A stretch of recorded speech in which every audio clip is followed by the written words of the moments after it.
Truth Media. Truth Media. Truth. Truth. Yes, you. Truth Media. Join on Truth Media. Truth Media. Truth Media. Truth Media. Say unale we dey watch Truth Media. May watch you. Unale we dey listen to Truth Media. Now listen June. Una listen to. Now listen Unale to. we dey listen to Truth Media. Now listen to so media. No, Truth. You don't have the Truth there. Okay, Truth. Unale we dey listen to Truth Media. Now listen to so media. Truth Media. Truth Media. Very no bad. Nasa anybody Saluman.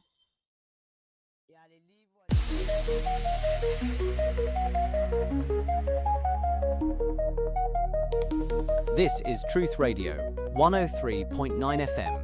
We empower the nation.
Radio on 103.9 FM live from Freetown. Natu de las.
Shalom Nawion, indeed. Shalom Nawion. Good morning, good morning, good morning.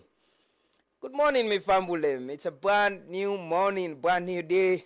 My sister Anna to connect can say, Kasada kitchen self can say, don't wake. Don't wake, oh, I don't wake. Now we no wake it, I need for wake. It's 6:35 from the capital city, Freetown. Good morning from me to you, wherever you're watching us, listening to us from. Good morning and welcome. It's a blessing to wake up this morning to be able to come here. Good morning, everyone. I see a lot of people moving around. The weather fine. You know, the rain don't look see small. So a lot of people, they come out very early, you know, before when it was raining in the morning. See few people, they move out. But now from around 5, you know, because of the weather, a lot of people, they come out early. And good morning to we woman them, we sister them, we mama them, we they sweep the streets. See them every morning, you know, dedicated to their duty and waiting and they do. Thanks to them. Thanks to them. And if you see them in the morning, just say morning to them. Just smile to them for the wonderful work they do. Not paid that much by Freedom City Council, but thanks to the council as well for keeping this going, you know.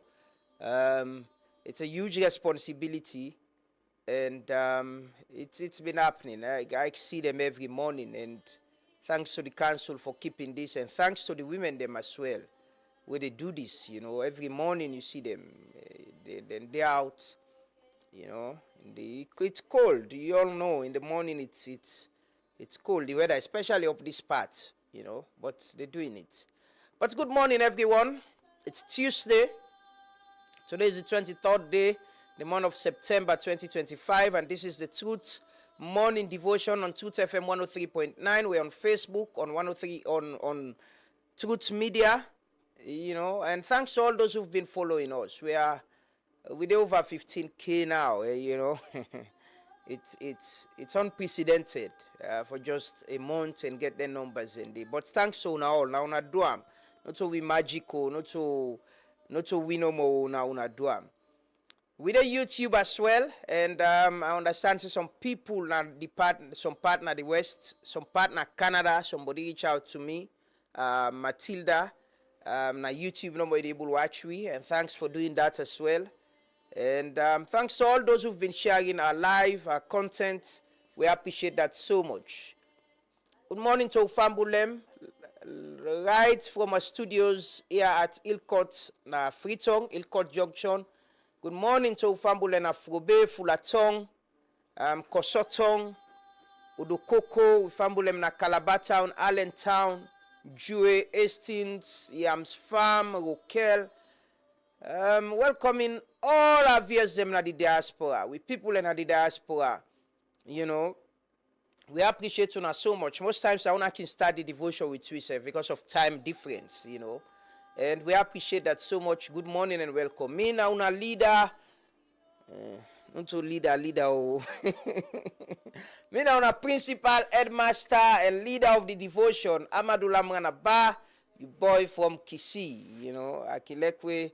It tells some people, I can let a person call me, and can call me Fuller Boy, and can call me Koto. I can. Yeah, I can let for shit with that because, you know, me full of family and can find me now. Then I was telling them, it's not by accident that I'm Fuller. It's what Allah destined. And yesterday, you know, Umaru Fofana write something. You know, I need.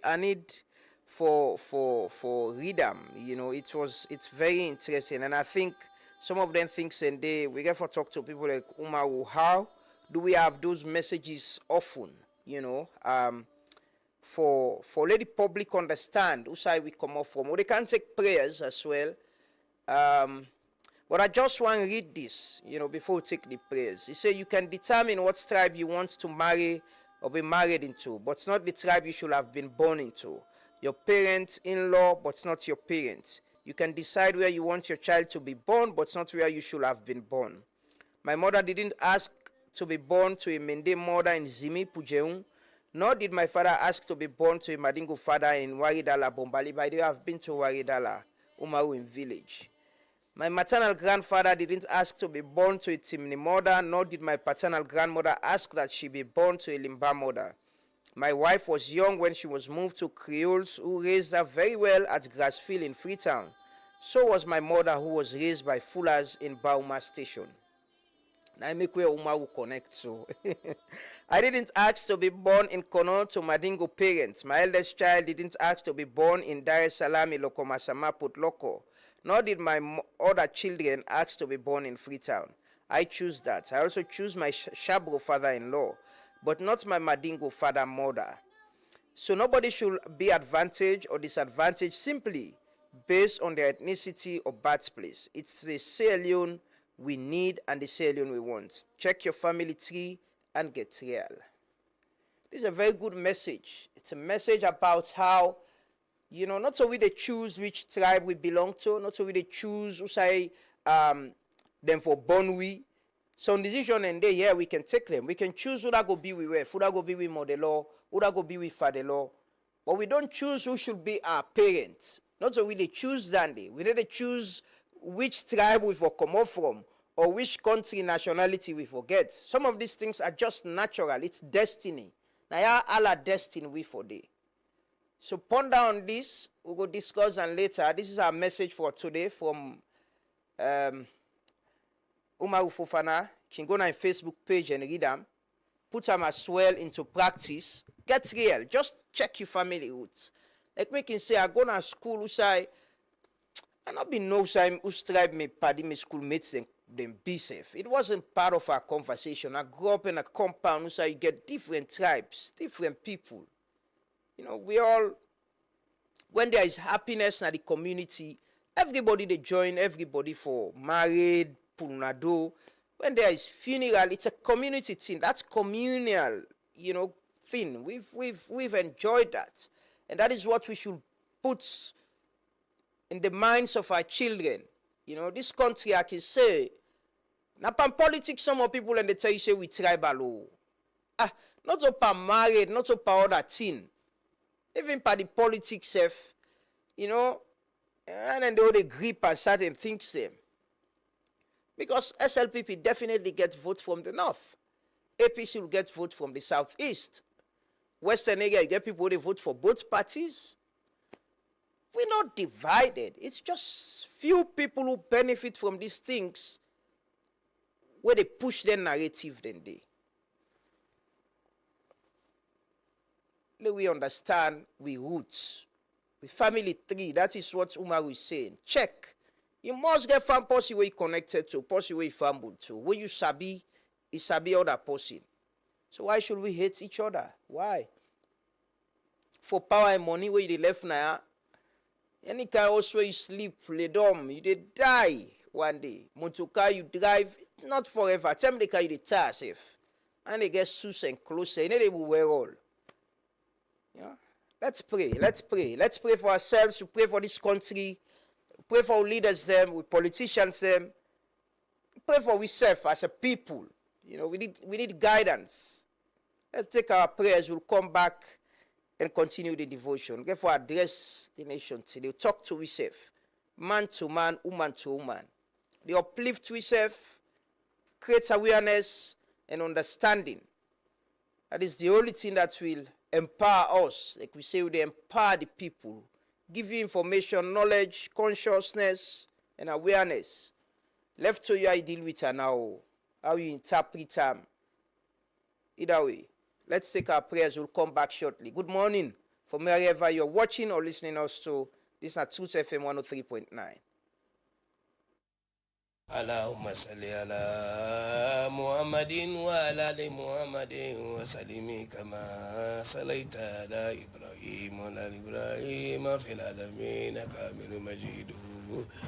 Allahumma rabbana, Allah the big almighty Allah, takabal mina asa the effort to the make the country. We say Rabbana, oh almighty Allah, forgive we lapses them. Waliakwanina, Allah forgive brother them, forgive ancestor them, forgive papa them, mama them, who know able pay them, who can mock the almighty Allah, Allah forgive them. لأخواننا الذين سبقونا بالإيمان ولا تجعل في قلوبنا غلا للذين آمنوا. No put bad power, no put jealousy to the one who help you in life. واغفر لنا, forgive we Almighty Allah, forgive the Almighty Allah, Ya Allah, Ya Rabbal Alameen. اللهم تقبل منا إنك أنت السميع العليم وتوب علينا يا مولانا إنك أنت التواب الرحيم. Allah will ask you for alafia that is country Awaleka Salon. Allah will ask you, Almighty Allah, for development, Almighty Allah. Allah will ask you, Alfonda, for goodness from outside and inside, Almighty Allah. Allah will ask you for one word, Almighty Allah. Ya Sami, Ya Sami, Ya Sami. Allah Yeri, Allah Yeri, Allah Yeri. Ya Alimu, Allah, you know, side the problem there. You know the answer, Almighty Allah. Allahumma rabbana taqabbal minna Allah ansawina ka anta sami. Allah will ask you for unite Almighty Allah. Allah will ask you for help we for love each other Almighty Allah. Ya Qadiru, Ya Qadiru, Ya Qadiru, Ya Qadiru, Ya Qadiru. Allah, you able, we not able Almighty Allah. Help Almighty Allah. Wa ma nasru min indaka. No help, no come from Motaman to Motaman, except to come from you, Almighty Allah. La hawla wa la quwwata illa billahi al-nazimi. Biyadika al-khairim. All the goodness to defend it in Almighty Allah. They will no married, Allah able give them married. They will know well, Allah able make them well. Almighty Allah, the one married no get peace, Allah give them peace. Almighty Allah, the one they married, picking no can able give them Almighty Allah. They want to get project, they want to fulfill. Allah help the Almighty Allah. Who picking the way they pass the school, Allah guide the Almighty Allah. Who picking the outside, Allah give the law for the country, Almighty Allah. We say we they are like what make who love them, who love the country, Almighty Allah. Ya Qadiru, Ya Qadiru, Ya Qadiru. Subhana rabbika rabbil izzati amma yasifun. Wa salamu ala al-mursalin. Alhamdulillahi rabbil alamin. Father, in the name of Jesus, I want to thank you for the nation of Sierra Leone. I want to give you all the glory and honor and adoration. Lord, I thank you for your mercy upon this land, Sierra Leone. Thank you for your grace. Thank you for your blessing. Thank you for your fruitfulness. Thank you for your love over the nation of Sierra Leone. Lord, I want to thank you also for the life of the President Madabio and his family. Thank you for his life. Thank you for all you are doing for his family. Thank you, Lord Jesus, for your grace upon his life. Thank you, Lord, for giving him the wisdom, knowledge, understanding how to rule the nation Sierra Leone. And Father, I want to thank you also for the government of Sierra Leone. I pray that you give them the grace, the wisdom, the knowledge, the understanding how to rule the nation Sierra Leone. I pray, oh God, for your empowerment over the government of Sierra Leone. I pray for your strength. I pray for your grace that will be sufficient for the government of Sierra Leone. I pray, oh God, that you uphold the government of Sierra Leone to train them, to build them up, to help them how to rule the nation of Sierra Leone. Father, I want to thank you. I want to bless you. I want to give you all the glory, honor, and adoration. This I ask through Jesus Christ, our Lord and Savior. In Jesus' name, amen, amen, and amen. God bless our lovely nation, Mama Salone. It's making the talk, boy, still I feel the vibe. No matter what in God for do, they will never steal the vibe. Manpower and God don't be the same, they can never kill the vibe. You better one or then nobody in your hand, so always keep the vibe. Manpower not for God power. If it's ready, I tell us in a lie. That you should not expire. If it's ready, I tell us in a lie. Manpower not for God power. If it's ready, I tell us in a lie. That you should not expire. If it's ready, I tell us in a lie. Mr. Bright make me prospect the show. I've been here for 4 years, but my success the show. Bona Samsa, you must like the show. That's the reason we are absent, they must next the show. Now the power with the up, be the master planner. Follow Uno Wood, make a follow master planner. Don't ya, I don't son me the master planner. Selassie, I just say the rest la planner. Manpower not for God power. If it's ready, I tell us in a lie. That you should be no expire. If it's ready, I tell us in a lie. Manpower not for God power. If it's ready, I tell us in a lie. That you should be no expire. If it's ready, I tell us in a lie. People big crime. People big don't be the same. They can never kill the vibe. You better one or then nobody in your hand, so always keep the vibe. Manpower not for God power. If it's ready, I tell us in a lie. That you should be no expire. on God, manpower, not to God power. The papa with the up. I no more we depend to. I no more we afraid. Now they look up to. Now we believe, say, go guide we. We all needing guidance. And once say amen, amen to we prayers and this morning, and many thanks to the religious leaders them for them prayer for this nation, for we politicians and for we the people them. We say for prayer, it's all turn and they pray for you. Say, wait, then I corner go they pray for yourself, pray for this country. Pray, say you do everything right. I just say this morning, it's like we Uncle Kande don't go UN, then they play with the light. This is all man they sleep and dark. You wake, you see the light as you want, go boil water for wash the lights, palm, you don't go. Uncle Kanja, Uncle Kanja. Not Uncle Kanja, Uncle Kande. Honorable Dr. Kande Yumkela. It's like when you don't go part and they play with the light, so you need for college check waiting they go on. There's been progress lately, and we hope say that they go be sustainable, and we go address the electricity challenge. And the thing is, I've listened to you, and hopefully I'll get you now one day. I don't hear you where you talk about sustainable plans, and I think now that they good. Them quick fix. They spend a lot of money and don't solve the problem. If I don't get a sustainable long-term plan for address this problem, that's the best we can do. But I just want to let say it's like the tongue, man, and they play with the lights. It's been on and off, on and off, on and off. Even our office here, it's like na Edsa now we stand by now with the exhaust the solar, they exhaust the solar so much. Please. Well, they can do the roll call at 8, but we just talk to we safe. At 7, sorry, we do the roll call. It's 6:52. Time they run on my mind. At 7, we do the roll call. We check what's in the gun. The land issue. Don't forget about Tamo. Don't forget about them at all. It's still on.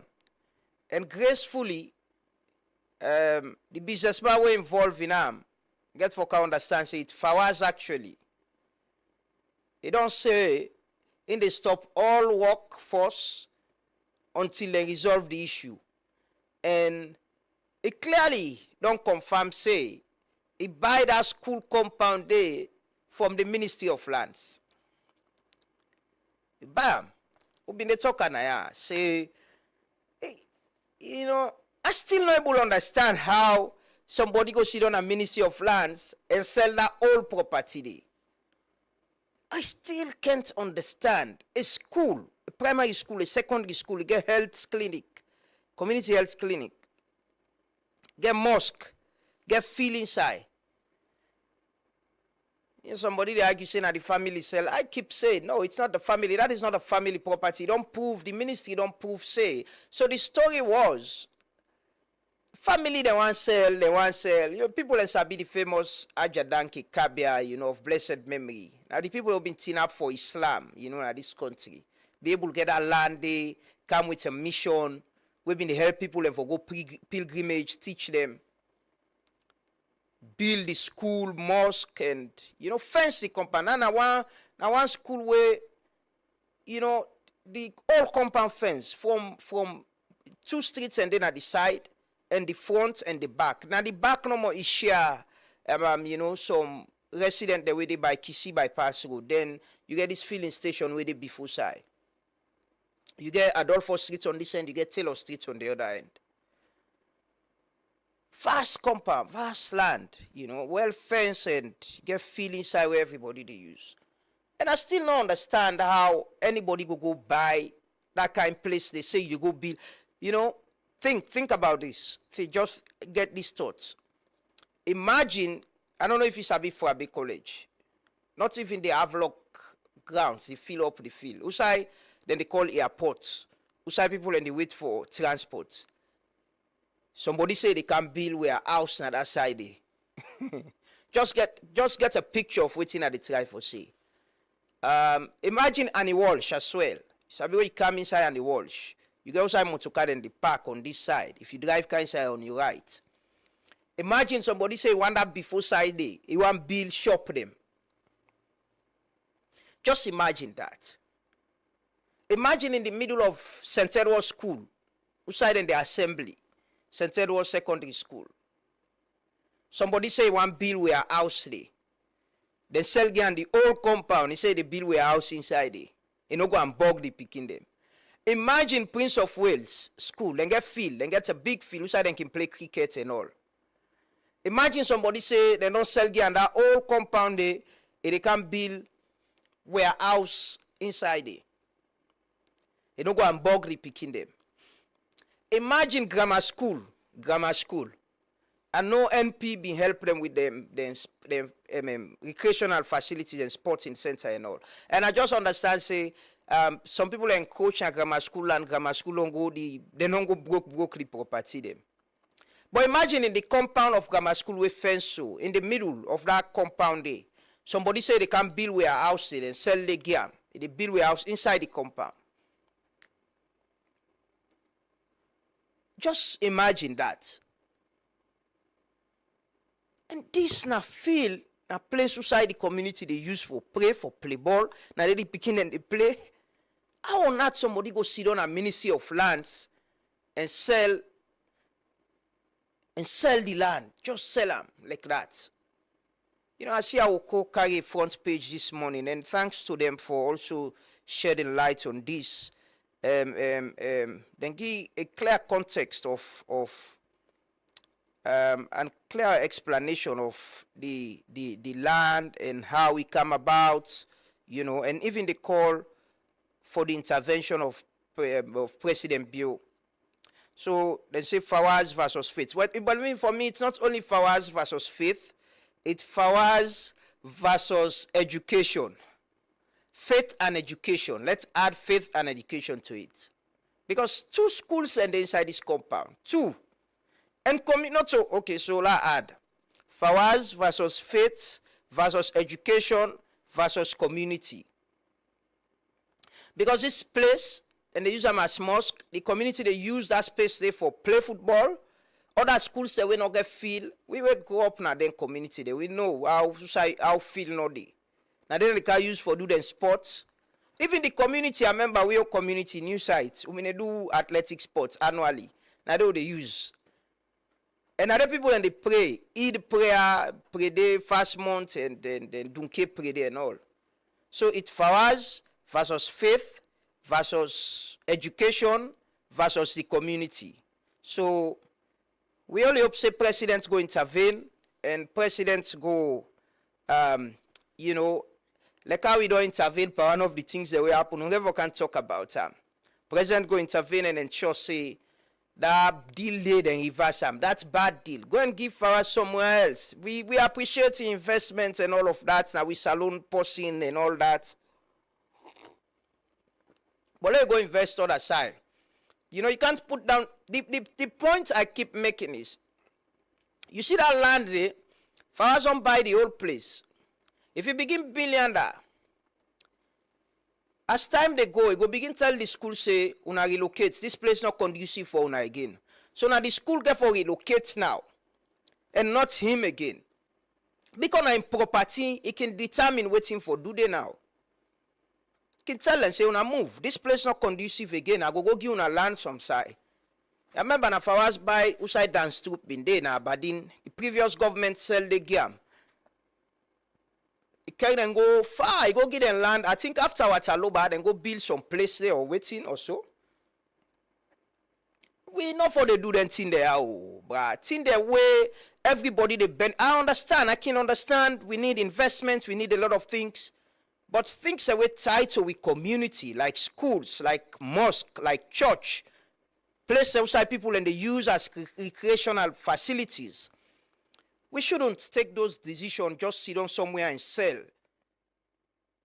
You know, just because until they get kicked back and they can't play that video. They allow watch that video waiting president's been say. Where president been talk about how then they sell land fiti fata. I no say they New York The mami self deal by day. But they bring your attention to this. We think say this is a very serious issue. You are champion of human capital development, free quality education. This not for happen under you watch. It shouldn't. If not been private land this, now if I been go beg the person we get the private land. Say, yeah, I'll beg. Not sell this land, now school this.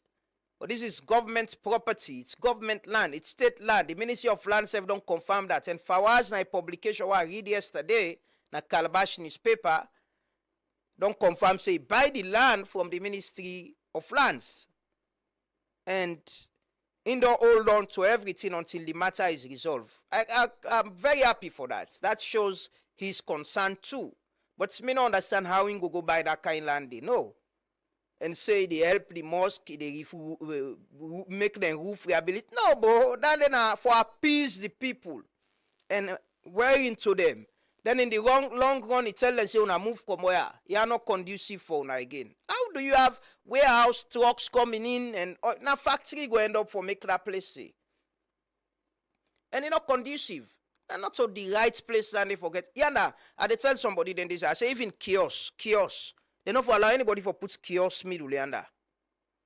Not talk about a warehouse. Nobody know for do business inside that place, bro. So done. Let's see if we can. Let me watch if we can get that video. They can do the whole call and address some other critical issues them today. You know, the demand them. We get forget meeting.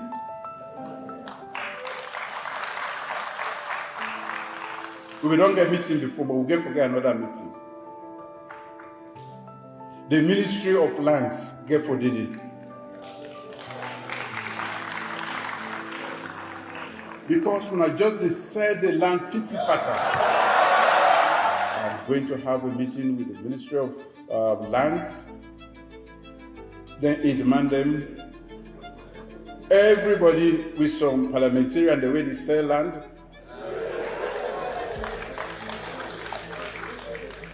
And even then judges the way they involve in the wrong way. We will respect the independence of the judges, but we will have to call them to order. This is not done. We cannot run a country like this.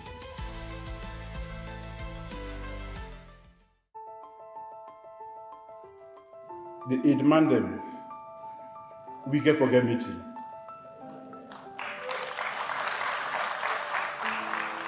We don't get meeting before, but we get forget another meeting. The Ministry of Lands get for did it. Because when I just decide the land fiti fata, I'm going to have a meeting with the Ministry of Lands. Then it demand them.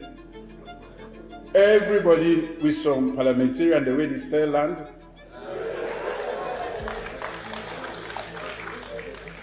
And even then judges the way they involve in the wrong way. We will respect the independence of the judges, but we will have to call them to order. This is not done. We cannot run a country like this. This is not done, Pa. Agree with you. This is not done. We cannot run a country like this. And then I go sit on the sell land no more fiti fata for their own personal benefit. You go there, you sit there, you building, you go sell community land, so school day. You don't get conscience. Don't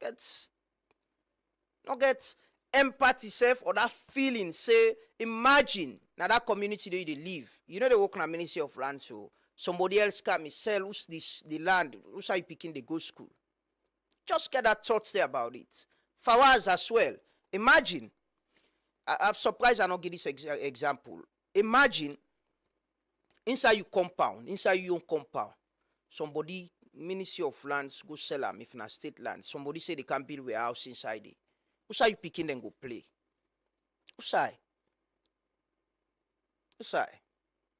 Get that empathy there. Yourself as businessman, for get them feeling and thoughts there. Some land and they watch them ping and pull on. come on near them, not go near them, because the controversy is not good for you as well. You're a businessman. You don't want to do business everywhere. You know, one can hurt a community. A legacy we don't think up for how many years? Like I say, members of parliament have gone through that school, lawyers, engineers, teachers, a lot of people. Future of the Pikin now that community day. You self get that feeling, that humanitarian feeling. Say, no, this is not right. Now then humanity. Forget that feeling. They say, no. This land, I like wala bam cheap price if I put me on there. They will left farm for the community. In fact, sometimes a CSR, I understand say you get business around there. Now how you go do CSR for them? How you go help them? If it's for help them for make the mosque, you don't need for buy the land before you make the mosque or make the school. You can help them. I see you donate to police the other time. What's wrong to donate to the school or the mosque again? Pass where you don't buy the land, now you go make the mosque for them and the school. Where to map and buy it, you tell them, say, una move, you are not conducive for una. No, please, Mr. President, like you say, not to me talko, nobody no can me go court. Not to me accuse Ministry of Lands, I not accuse anybody. And I'm mentioning Fawaz because it has come public that now in company buy that land. So I'm very careful, person no go give me case. Mr. President, like you say, I don't know if you been on get that meeting there, but still they draw your attention to this matter. This and many other matter, many other. Why I begin to talk about land here? The number of people who don't reach out to me. Yesterday, somebody they call me, they tell me about another land na Kuntolo, you know, na approved school field area. It's a community land where then they use and don't go give other people them. Would they investigate that as well? A lot of people they send me message about land cases. I may think say the president for puts Ministry of Land under in office. Then the supervisor like I do energy. Because you self don't agree, Mr. President. Ministry of Land they sell land fiti-fata. There are many issues with land. Members of parliament, judges, lawyers. But again, till we address housing issue, we go always the faithful land. I showed Beringonde yesterday. We don't turn Beringonde into T-box. So side and they people and then coach na the Beringonde now. You know? Many issues. We need you for intervening. And especially this one. This school land, pa. Yeah. And for kind side. Let's take a pledge. And then we'll come do the roll call. And address the devotion. We'll take the pledge quickly. We'll come back. I bless my love, sister, Conchisa Wallace. I bless Sarah faces all times. I promise to listen. Ola Orende, Olesho, and that for Liti, for us, Ferriti. I put her inside. So help me God. So help me God good. I pray your love and loyalty to my country, Sierra Leone. I vow to serve and faithful all 4 times. I promise to be fair now, honor on the way. Always shock for our unity, peace, freedom, as for prosperity. I put our inside Sabo Forest. So help me God. We want for no, why not they grow? Yeah, we want for no, Wetty make we country they go slow. Wetty making all they grow. Yes, so I can for sure. Yes, I can for sure them thing them way they make we know they grow. Say now we they die pampo. If I they try for go before, I bet do ya not make us slow? No. If I they try for raise the tempo, do ya not make them low?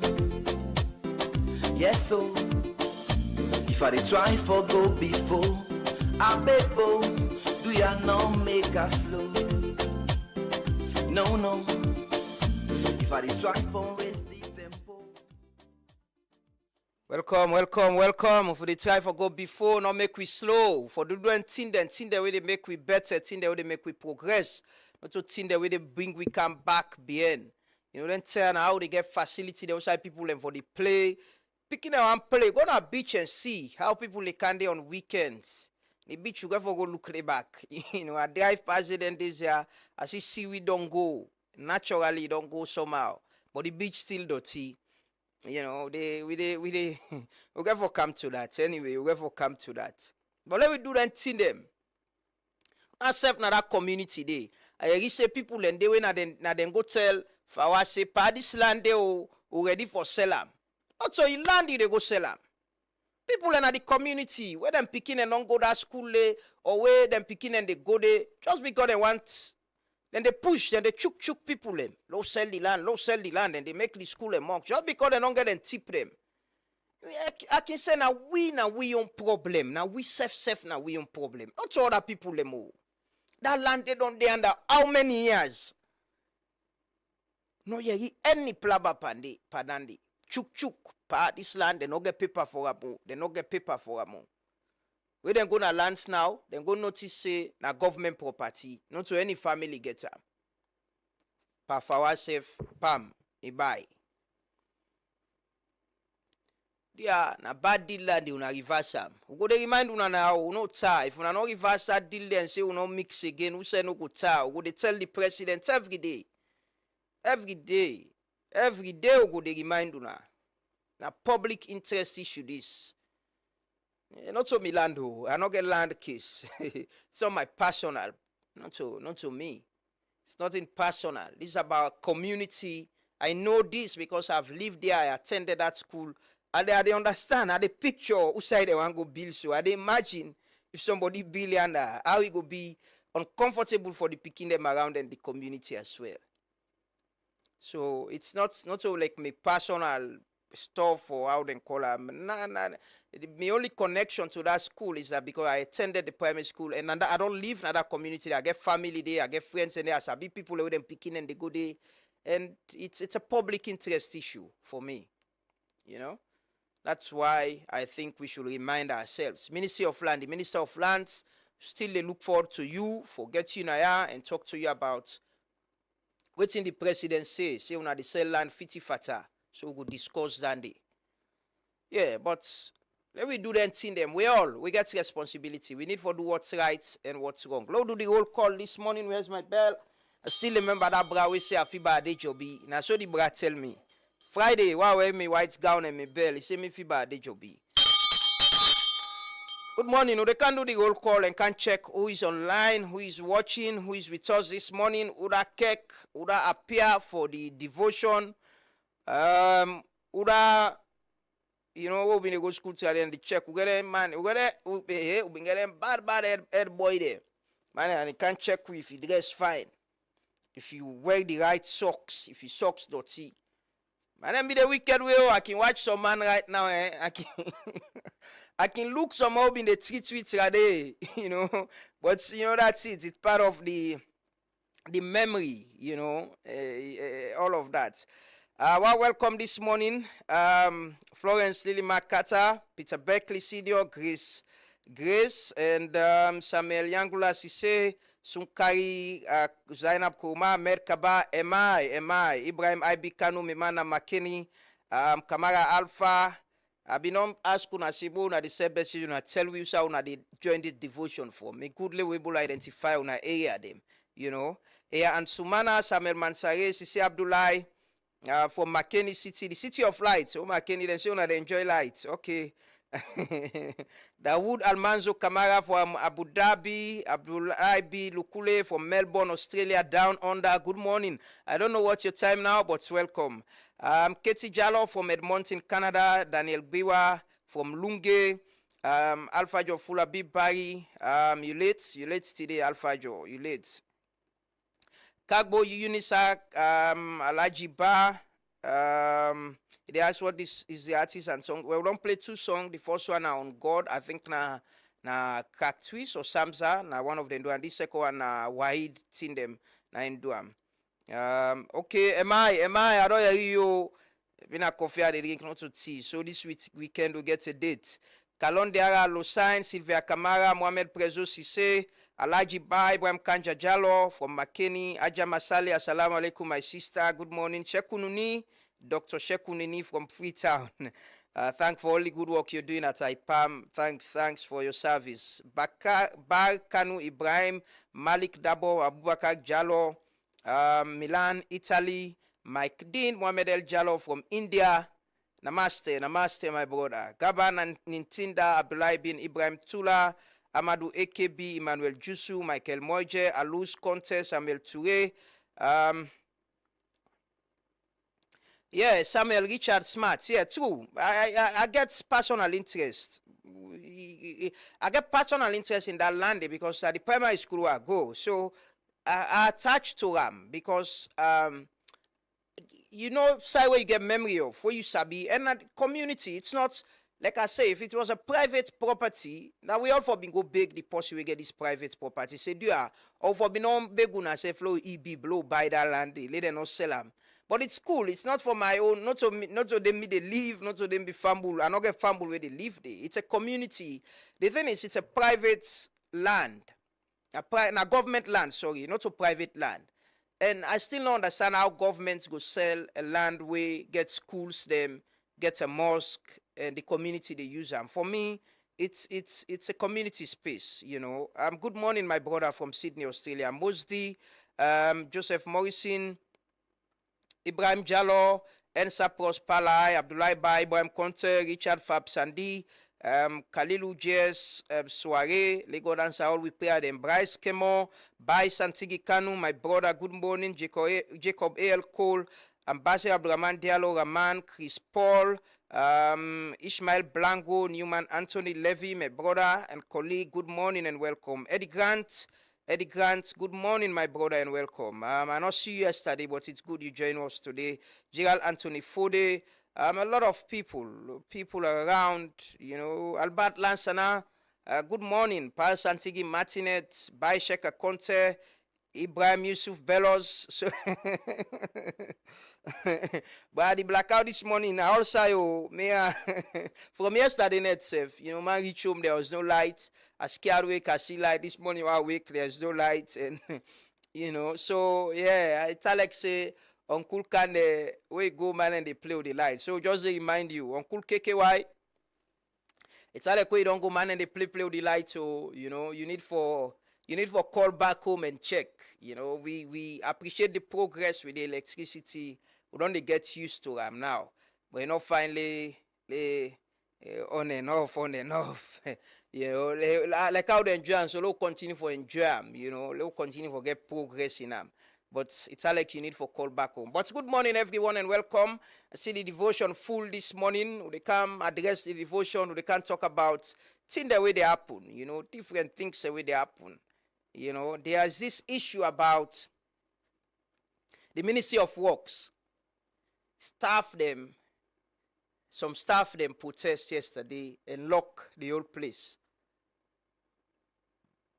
There has been this fight between the minister and the professional head.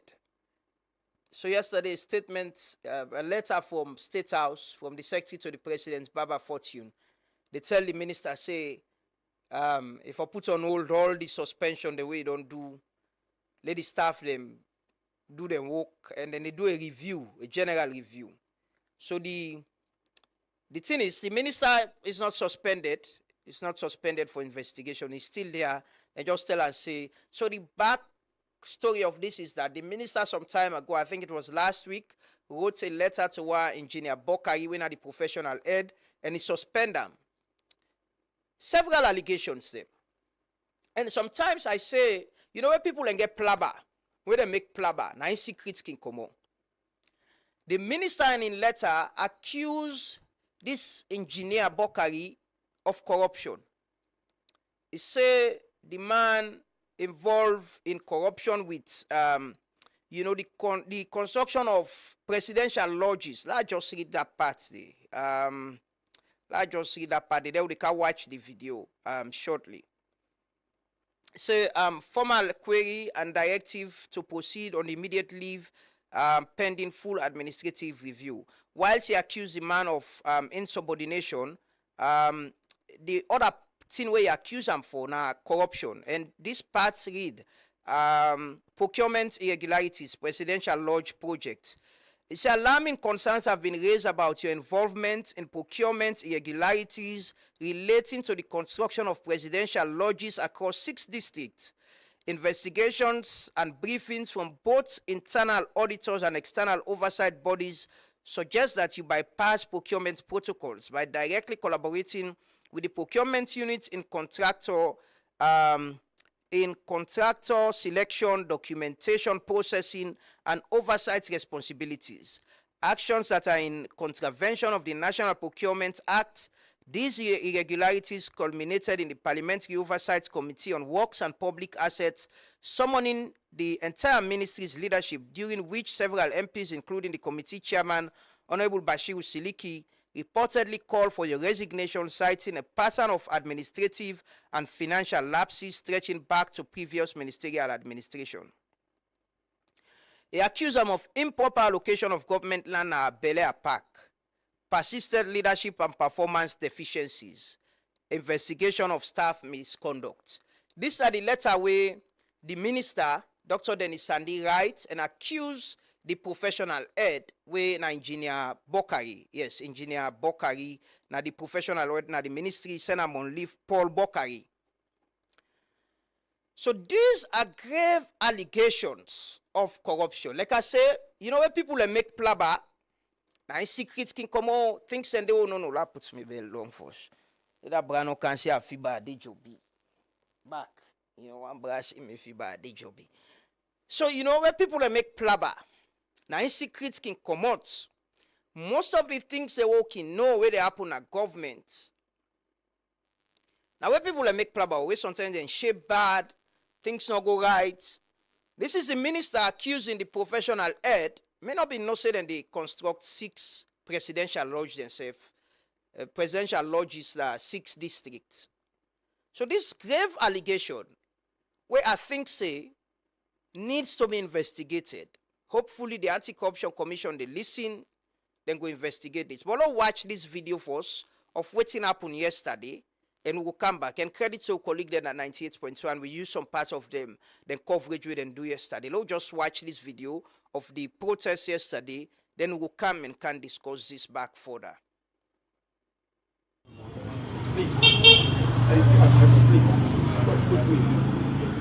I say advice you stop, but I will take action against you. I can't take against that. Stop. We are ministers that never expect me. We are ministers that never expect me. And they tell you for free. We are never expect me. We just did not come here. We are appointed. We are never expect me. When things happen, somebody they talk to you, go start food. We are never expect me. We got strong laws now against cyber security. I can invoke it. Right now, what you are doing, you are harassing me, you are stalking me, and then, of course, you are trying to I will take action against you. At least, it's not easy. I will take action against you. Please.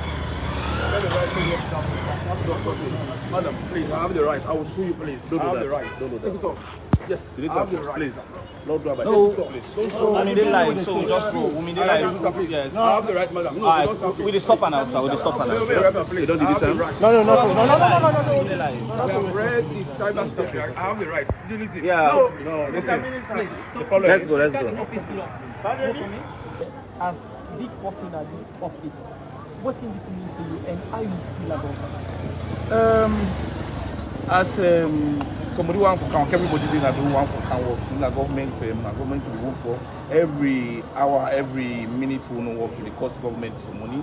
And he feels maybe a better decision could be taken with regards to how we go about who get issues and problems.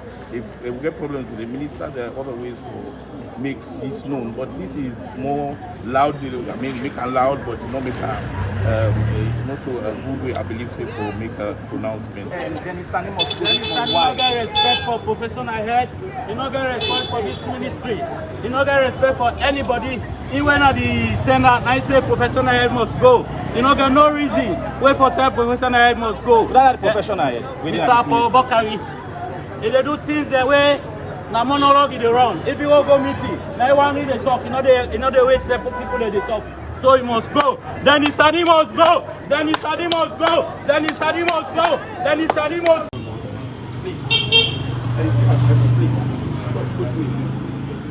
I say advise you, stop. But I will take action against you. I can't take against that. I just tell you, stop. We are ministers that never expect me. We are ministers that never expect me. And they tell you for free. We are never expect me.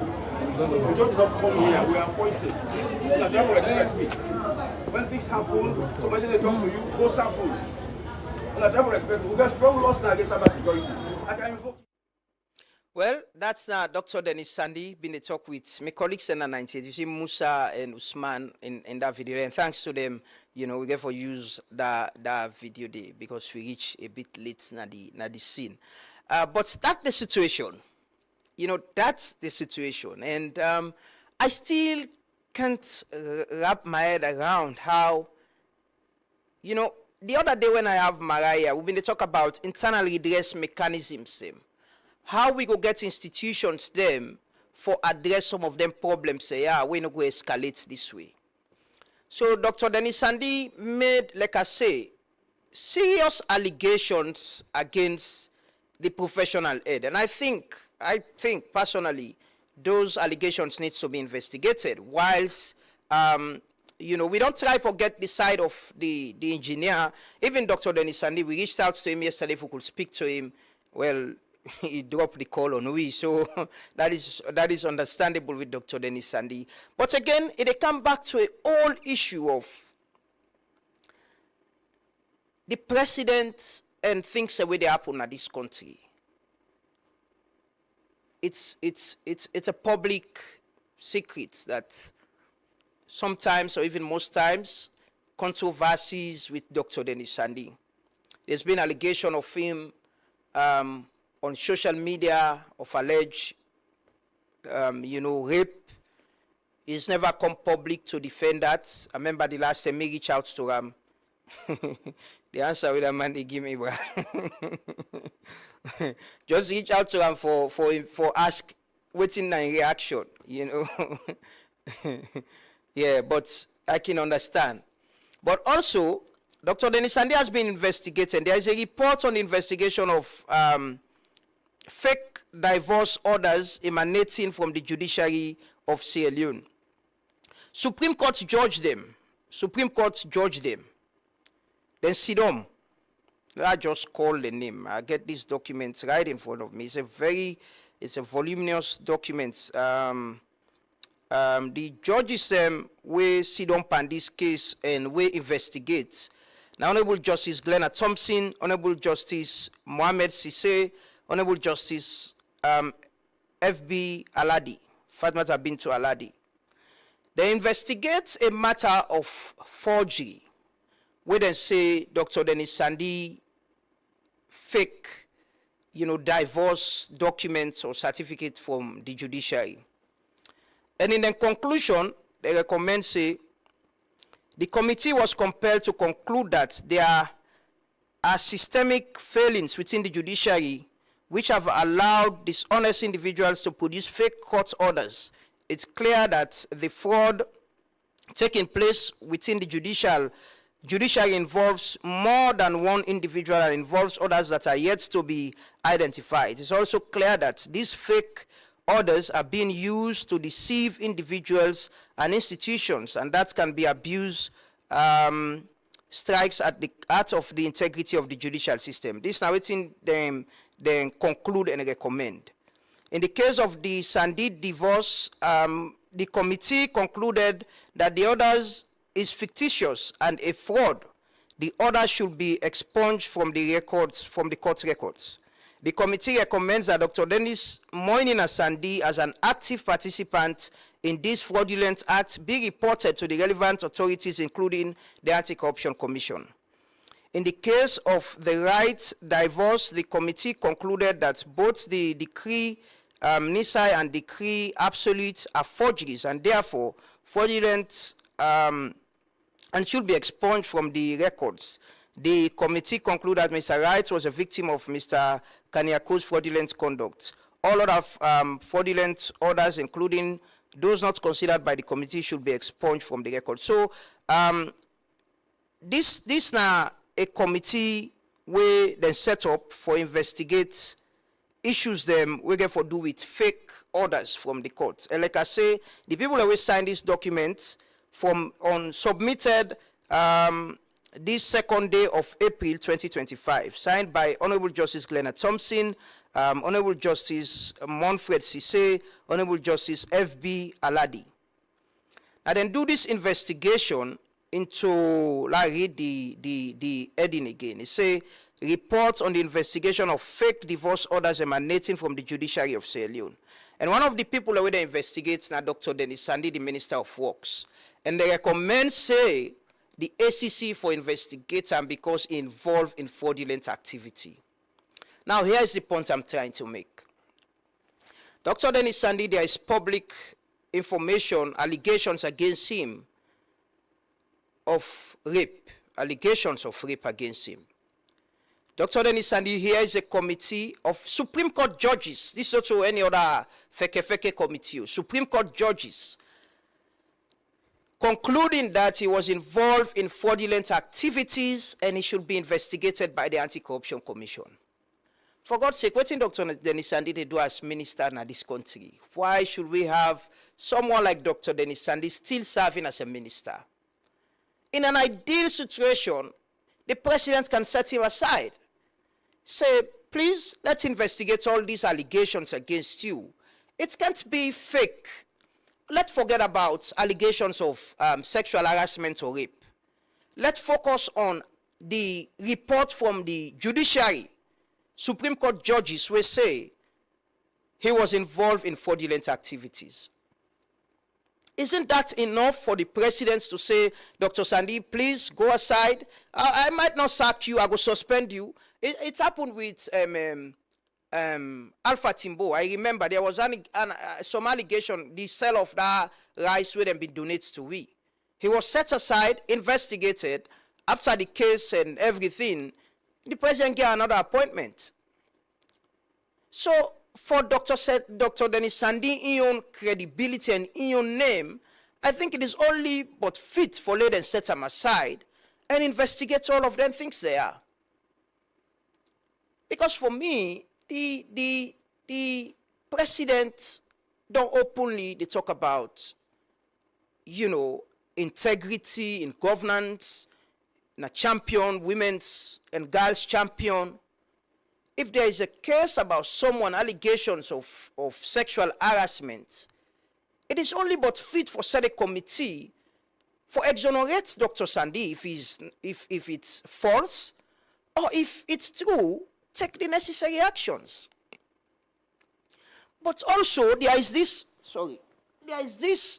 report from the Supreme Court, from Supreme Court judges, the judiciary. We talk about Dr. Sandi involving in fraudulent activities. Why do we still have someone like this serving as a government minister, a very big ministry like Ministry of Works?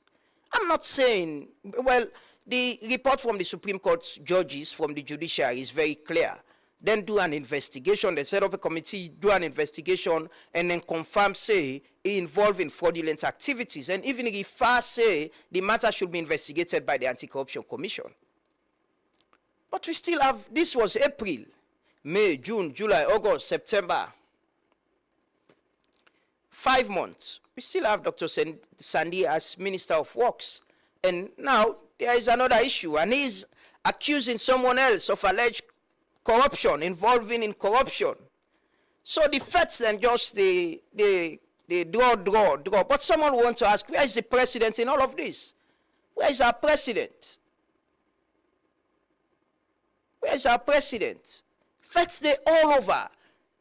The Ministry of Environment and NPAA, then serve the pamphlet. The minister don't sack, well, suspend the executive director and the deputy. They not go no side. They say they know they go. Now the president appoints them.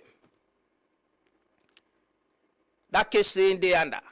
Yesterday, I understand, say, the fights now are between the deputy and the executive director. I don't reach out to the executive director, but he not respond anyway.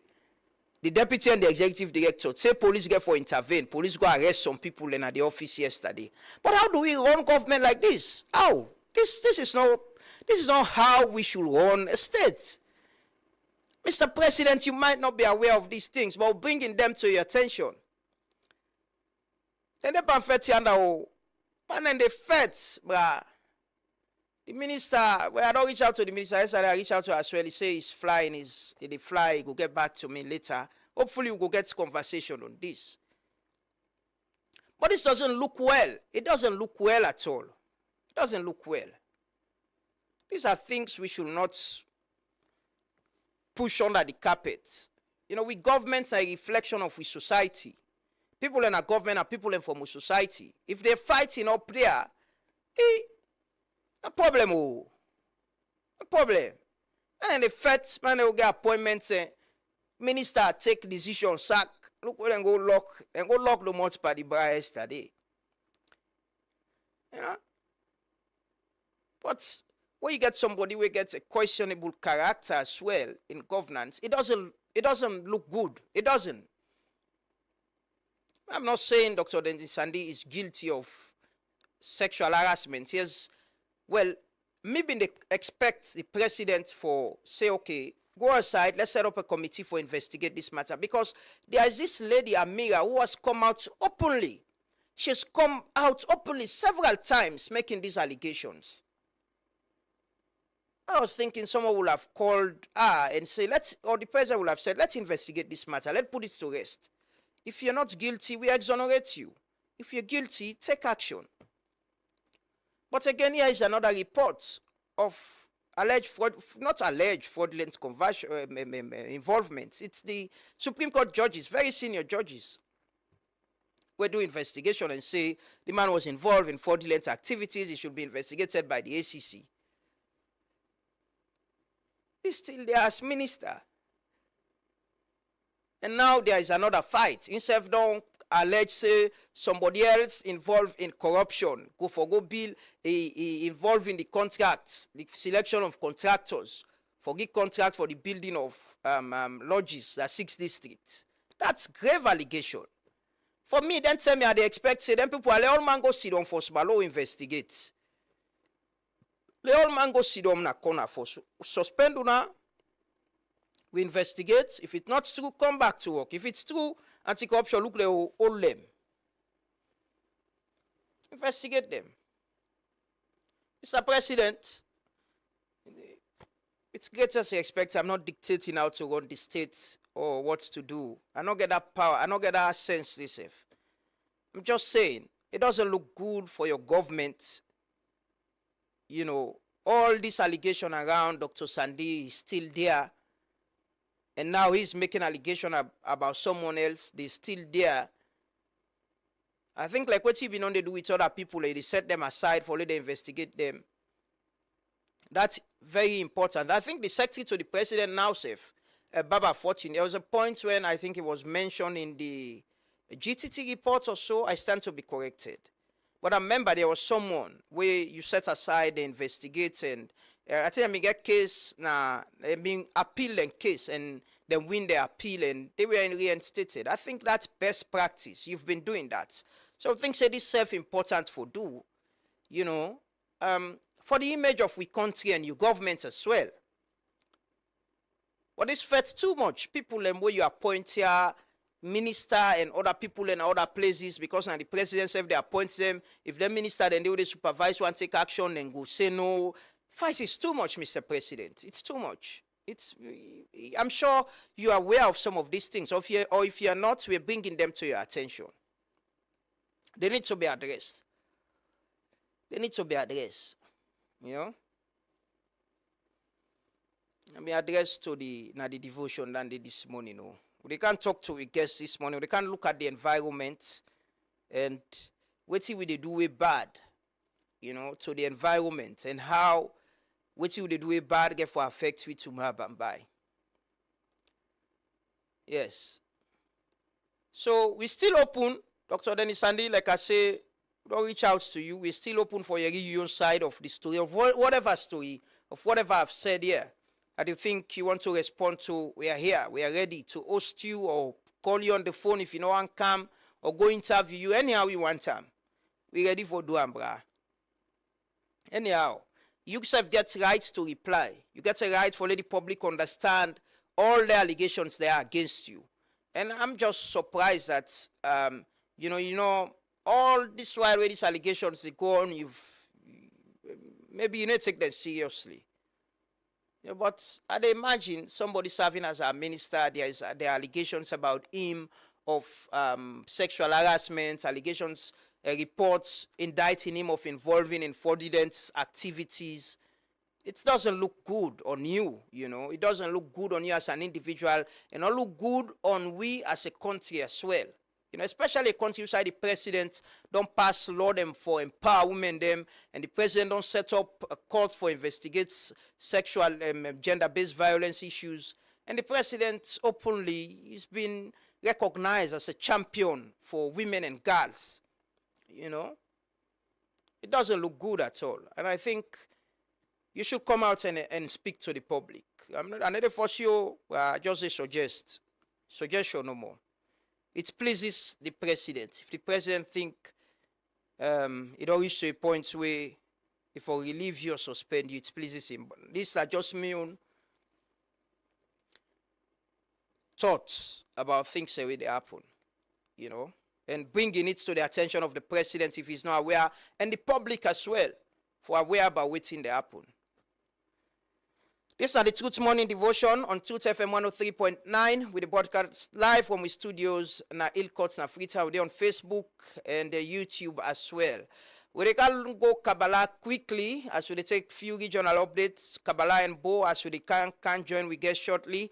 Logo Kabbalah for side. We don't receive a lot of complaint about the road. The road condition is terrible, and we try to get SLRA for talk about the roads. Them a lot of places them. The Bombali Kamakwe Road as well, Falaba, Kabbalah. But I'll take this report with my colleague Patricia Njai puts together. We will come back and continue the conversation with we guests. As I say, we can talk about the environment today.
Because the trucks they give me one.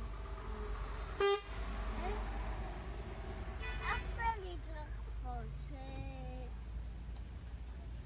what's called the gas splash we have.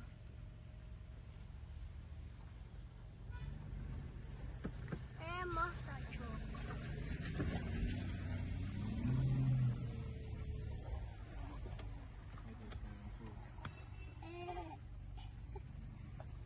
Swimming.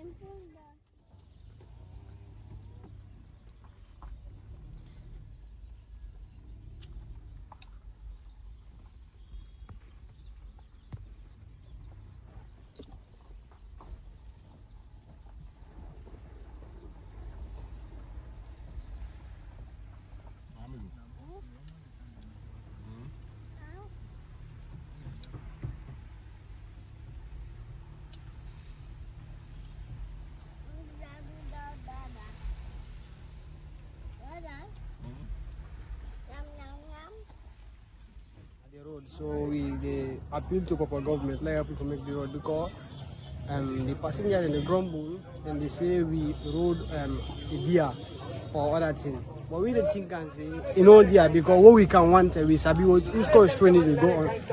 When we come we return we sabi the road the place no for 75 miles according to the access. But we get high constraint because the passenger the grumble say they pay deer. This district now we get such a thing, and this is just the one portion of how bad this road could become.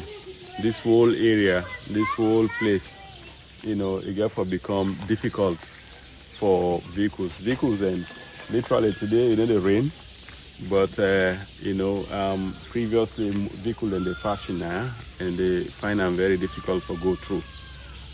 But again, this speaks to a larger thing, right? You get a district highly productive, agriculturally, you get all sorts of potential, but it will likely get cut off because we not able to fix the road, right? So this is a major challenge for the country. So, obviously more need for happen in terms of getting this road fixed. So this now the major car park na Kabala within Koinadugu district, and over the years Koinadugu district don't be considered for be a breadbasket for Sierra Leone, especially when it comes to agriculture and food production and other activities like cattle rearing. But the current poor state of the road right now a major concern for not only the drivers but also people where they into business and also passengers them where they fly daily for camp na this part of the country. That's my colleague Patricia Conte from Koinadugu. The condition of the road, the road is terrible according to people way they use them. But we did try to get SLRA, but this a reaction we'll get from them so far. When my colleague Patricia get from them, then say the SLRA Francis Kumar, the district engineer, say they don't do assessments and the most critical part of the road, and a total of 5 kilometers were deplorable out of the 120 kilometers from Kabala to Makeni. And he say government can try for get money for do some 50% of the road. So hopefully we will get SLRA. There are a lot of issues. Then we go Bo now, Usai. We get another issue of road, Freejong as well. Sakila Road, Kisi Road by Eastern Police. If you go in that area, the road terrible. A lot of potholes as well, and but I can understand it's difficult for do road maintenance during the rains, especially in our major towns, and hopefully SLRA and the road maintenance fund will provide the funds and then go do that. Hello, go Bo, and I think we go Bo now. Usai we colleague Bawa, they on the standby for giving some information about things them way they happen. Good morning, Bawa. Yes, good morning, Lamwana, and good morning, viewers and listeners. Okay, good morning and welcome. We waiting at the situation with I remember you give you updates yesterday evening and tell me about potholes and the major one of the major roads in Abuto. Thank you very much, Lamwana. And of course, the city of Bo, the second capital of Sierra Leone, which people they expect say we person or tourists come on out a country can Botong. It was see Bo for be one of the places where it was stay. But for far too long, residents of Bo have been complaining concerning the deplorable road condition, especially roads that would lead to the central business district of Bo, one of which na Sierra Road, where they come off from Sherimingo to the main city centers, and also Maimboema Road, where they don't do in a very deplorable conditions for the past years. And we don't advocate residents, then don't call on authorities in charge for ensure say they look into that road day. But yet there has been no proper response. The ministry we don't call on the one them really in charge of the road transport the council, when they govern the city, we don't make several calls on them for ensure so they look into the road. But every single day, the road just be spoil and spoil. Is there any, say, because some places and there, you get the bike riders or keke rider, the way they use them can come and do self-help and try for put stone at the road. But I not see any sign of that presently with the roads here. And they look like very busy roads actually. Lamana, that road na a very, very busy road na Botong. And one man day, we all the time they make them patch pack them road then they always work very hard for ensure to cover them, patrol them. It didn't try invest, but one person not going to. And besides, the man they call on authorities and for support. If they meet and now they go tell you say this man ID they take dirty they can't put and they will also be the call on authorities them. We not say pauper they can book that road they block the road for me can, but at least the way how them patrol them, they wanna bring can stone themselves. Even that man don't they call on them, but put in a radio na different programs them. He say wanna just bring the stone at the point, we go lock the hole them with that stone there. At least it could make the road become manageable. But yet nothing has been done. And even in the meet and at it, nobody know they even make respond like in a better thing they do. Bike riders of course then the union or they do nothing about them. Then just dey for the disturb people them peace. Some man then they run after people them for thief phone then at the end. You see bike the number of people they don't the cheap bike now na bottom. It's too much, bro. So bike riders are not doing anything in this part of the country. Then just they collect that money na the union member they are, I don't know for which reason. But there has not been no impact of them na the city of both. Keke riders equally the drivers. Drivers unions likewise, not the same thing. Okay, well, thanks so much, Bawa, for that update there. Hopefully, we will get the authorities them now for talk about waiting and they do for address. Like I say, Freetown yourself, Sakila Road, by Model Junction, and also Eastern Police. I don't see videos and photos of how the road very bad in that part there. And the bridge na railway line, we SLR just go put them block clear the vehicle them not pass there, but it's still risky, And there was this report from Liberty as well where I read about how people in the declare now the other bridge we been for them where Savage Street Bridge where them been done do people and still they declare on that day and they put the bridge and building the way they around there at risk. So these are all concerns we'll bring to them, but thank you so much for joining us this morning. It's a pleasure being part of the program. I hope to join you guys. Thank you, my brother. Have a lovely day from Bo Town, Sweet Bo. Man need for visit Bo. It's been a while, But good morning again, me family. Good morning and welcome. We got Kasara Kitchen dying audio. I remember Kasara Kitchen where people and say, don't wake I don't wake.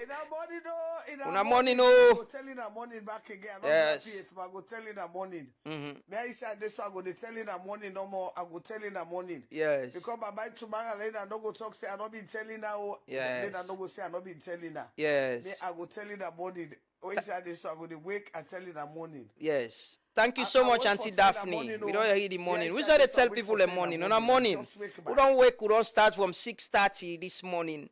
It's almost 8 a.m. now. So on a morning again and welcome. Good morning and welcome. And it's a pleasure that we get to know every morning for follow we. And somebody just they update me say first the Tertiary Education Commission back. There's some back and forth and first day as well, about leadership and people the way they appoint. It's Mr. President, this thing you need for Putzman and Dongo let them understand. Say there is a vision. People the way they call a call to service and an opportunity where people them for expect and not for take for granted. Because out of 8 million people you call to serve, it's actually a blessing and as well you for treat her with respect. Because if the president appoints you, give you job and una the fet and the president una not expect to. It's disrespect to the president and we the people them. So this thing about fet with appointments, and most times if you check it's not about the interest of the nation or generally. It's maybe people in small ego and differences where they can able to sit down and dialogue and solve, but can escalate and become a problem where they bring embarrassment to the presidency, to the states, and we the people them. But enough with that. This morning, we can't talk about the environment. What will they do as people them where they onboard this environment? What will they do with tomorrow by? It not go only affect the people them where they come after we, but even within time, we don't see how climate change they affect communities, them countries, them, and all of that. And we are very vulnerable, according to several reports them with around. But they can't talk to somebody we don't spend time, a very long time. You know, they fight for protect the environment in this country and don't survive or even put Salone for be recognized globally with Tiwai Island, where in a UNESCO heritage site where them be announced. We all been glad and appreciate. So this morning with me, I get the pleasure for welcome Tommy Garnett, an environmentalist, somebody we some of we don't read about on the watch, and you know, sometimes it's a blessing, you know, for you don't read about somebody and you know they admire what they do and get the opportunity for sit down with them and ask them questions. It is a pleasure having you. Good morning, Mr. Garnett, and welcome. Good morning, Lamrona, and humble them on a morning. Yeah, thanks for all you've been doing and continue to do for this country and the world. Thank you. Yeah. Thank you. Thank you. It's an honor. Yes. How has it been? You know, I can say you and Bala, I can say the world needs to recognize what you're doing for protect the environment.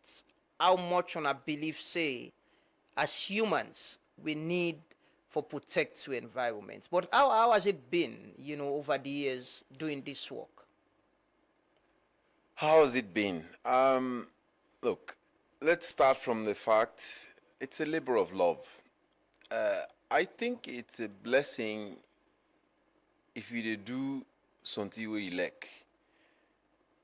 And a double blessing if you do something where you like, then sometimes you get paid for it. Because beaucoup people in this world today, then they do work where they know want for do, not just because of the money. So when you find yourself in a place, I love nature. I grew up in Yangema, Kono, they turned in the early 1960s, where all sign of forest. I grew up with that appreciation of nature, of the bounty of nature. You go inside forest, you go harvest fruits, you know, you go catch beef, all kinds of stuff. Why you not like diamond? Well, from Konowe. the truth is, everything we see about diamond, it end up for Puel. Because if you think about it, in the time we did grow up now, Yangema, that place now being a beautiful town. The whole area, any leader we can Sierra Leone, even Queen Elizabeth, we can Salone for independence, then Karango Yangema. Today, if you go to Yangema, you see the hospital, all the things that we make that place they fine. All things don't collapse. So diamonds are forever, but the impact they have on nature is so devastatingly long term that not to something way for celebrate as far as Salone concerned. They are part of the resource base. Yes, we respect that. But any side where you go, where you suicide mining don't happen. Especially because we know they really take time for repair. If we at least they consider restoration of the land after, then maybe. But so overall, coming back to the issue, how do I feel? It's a mixed bag. Most days where you grow up in the morning, you tell God thank you for life and your body, and you get the opportunity once again to go and offer service. A lot of times you wonder why make it continue for two to attack for Tony's eye drum when it's so whole and day, and you're not crazy. Because when you look at some things where they happen around with our marine ecosystem, I don't know if people know this, but the whole territory of Sierra Leone, which includes the marine area. The marine area is 3 times bigger than the land area. That the sea. The sea. It's about 70% of we total area, now the sea. Most of we protein now from the sea we get them. you get so many communities. Sierra Leone get more than 400 kilometers of coastline. A lot of communities, and they live along the coast. The things where they go on there now, the plastic waste, where you go to the forest, the destruction, the logging, the farming, everything is just, it's like we're waging war on nature. And that sometimes breaks my heart. What could be your assessment of Sierra Leone's environment, say the marine ecosystem, we forest reserve, the lands, farms, and all of that? What could be your assessment of presently, with all the time we don't take now this work? My assessment would be that one, the reality is that we're still very blessed. We still get a very high level of biodiversity. Many of the species where they endangered on the red lists, the IUCN red list, we get on our country. We get a lot of minerals. We get a lot of potential for actually even diversify our economy to the extent that tourism can play a bigger role. The sad reality, though, is that because we population, they grow so rapidly, and the majority of them, of we people then, they know they better, if you know what I mean, now for hand-to-mouth existence. And so the people that we know about the value of what we get now, the environment, they're very small. The majority of people there in hand to mouth, then they try for survive. If they say na 10 tick left now, if na an tick they don't know more you survive. If they say you cut all tick, then you go suffer. Before that, they suffer. But because of that day-to-day survival, it don't make people they think about the future. Look Freetown, for example. Look Gumadam. Without in a correct mind, they go and brush that place, they destroy and they set fire in a place where they provide water for everybody. So the desperation, the ignorance, and sometimes people they not just care. That is maybe one of the things we need for change, Nasa alone. We need for really drive home the fact that it's a national responsibility, because water na serious security issue. Yeah. The majority of the population na western area, na didn't for Salone. They say we get 8 million. At least a quarter of that they permanently. Plus the government day, everything was significant for Salone. Na inside Freetown day, they can't go or they want the video upline anything. So if the foundation of life for the city is under threat, and the people that were responsible for that, not just a small number. Yeah. Of very privileged people. Whose kind of selfishness we pass down there? And the local people that were there around, we want for survive, now then they use for go do this destruction. Faceless people. So we have a very messy situation. But there is this thing about, what you go say, you don't know this sector for a very long time. What you go say about policies and laws? You know, we don't create institutions then. You know, get EPA, we get a standalone ministry now of environment and climate change. We get a national protected area authority. You know, a lot of these institutions, you go expect it with this awareness within even government and the political circles. Say we need the institution for addressing problem there. The problem could be, then go be addressed, but it seems it's the same. What do you go say about the policies and institutions? No shortage of policies. Well crafted. Of course, there are some gaps here and there, but by and large, we get good policies. And the institutions really great ideas, timely. NPA 2008, EPA 2008, NPA 2012. And in the time when they don't exist, we don't get a much better sense of how for manage. At least a lot of thinking don't go into how for organize protection of the environment, protection of protected areas, and so on and so forth. The challenge where we face is the fact that everybody need to know this. Managing nature, protecting nature in the current context is a very expensive business for Sierra Leone or for many African countries. Why? Because naturally caring for the environment is not part of our culture. The present culture. I don't say the one that we be there before. We can be 2-3 generations before. But the present generation, we not for use no more.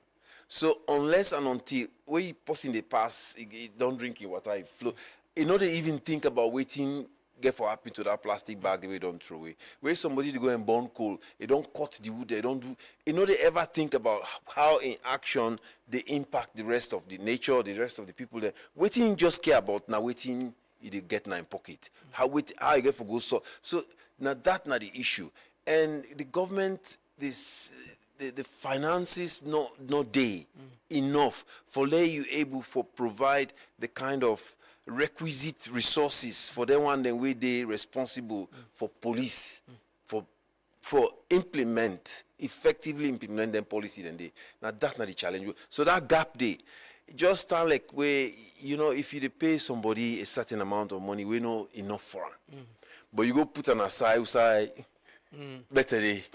You know, it's not very easy to resist the temptation to start operation, take care of yourself. Like how you say about policies. Now recently we said that we get single plastic use policy. Yeah.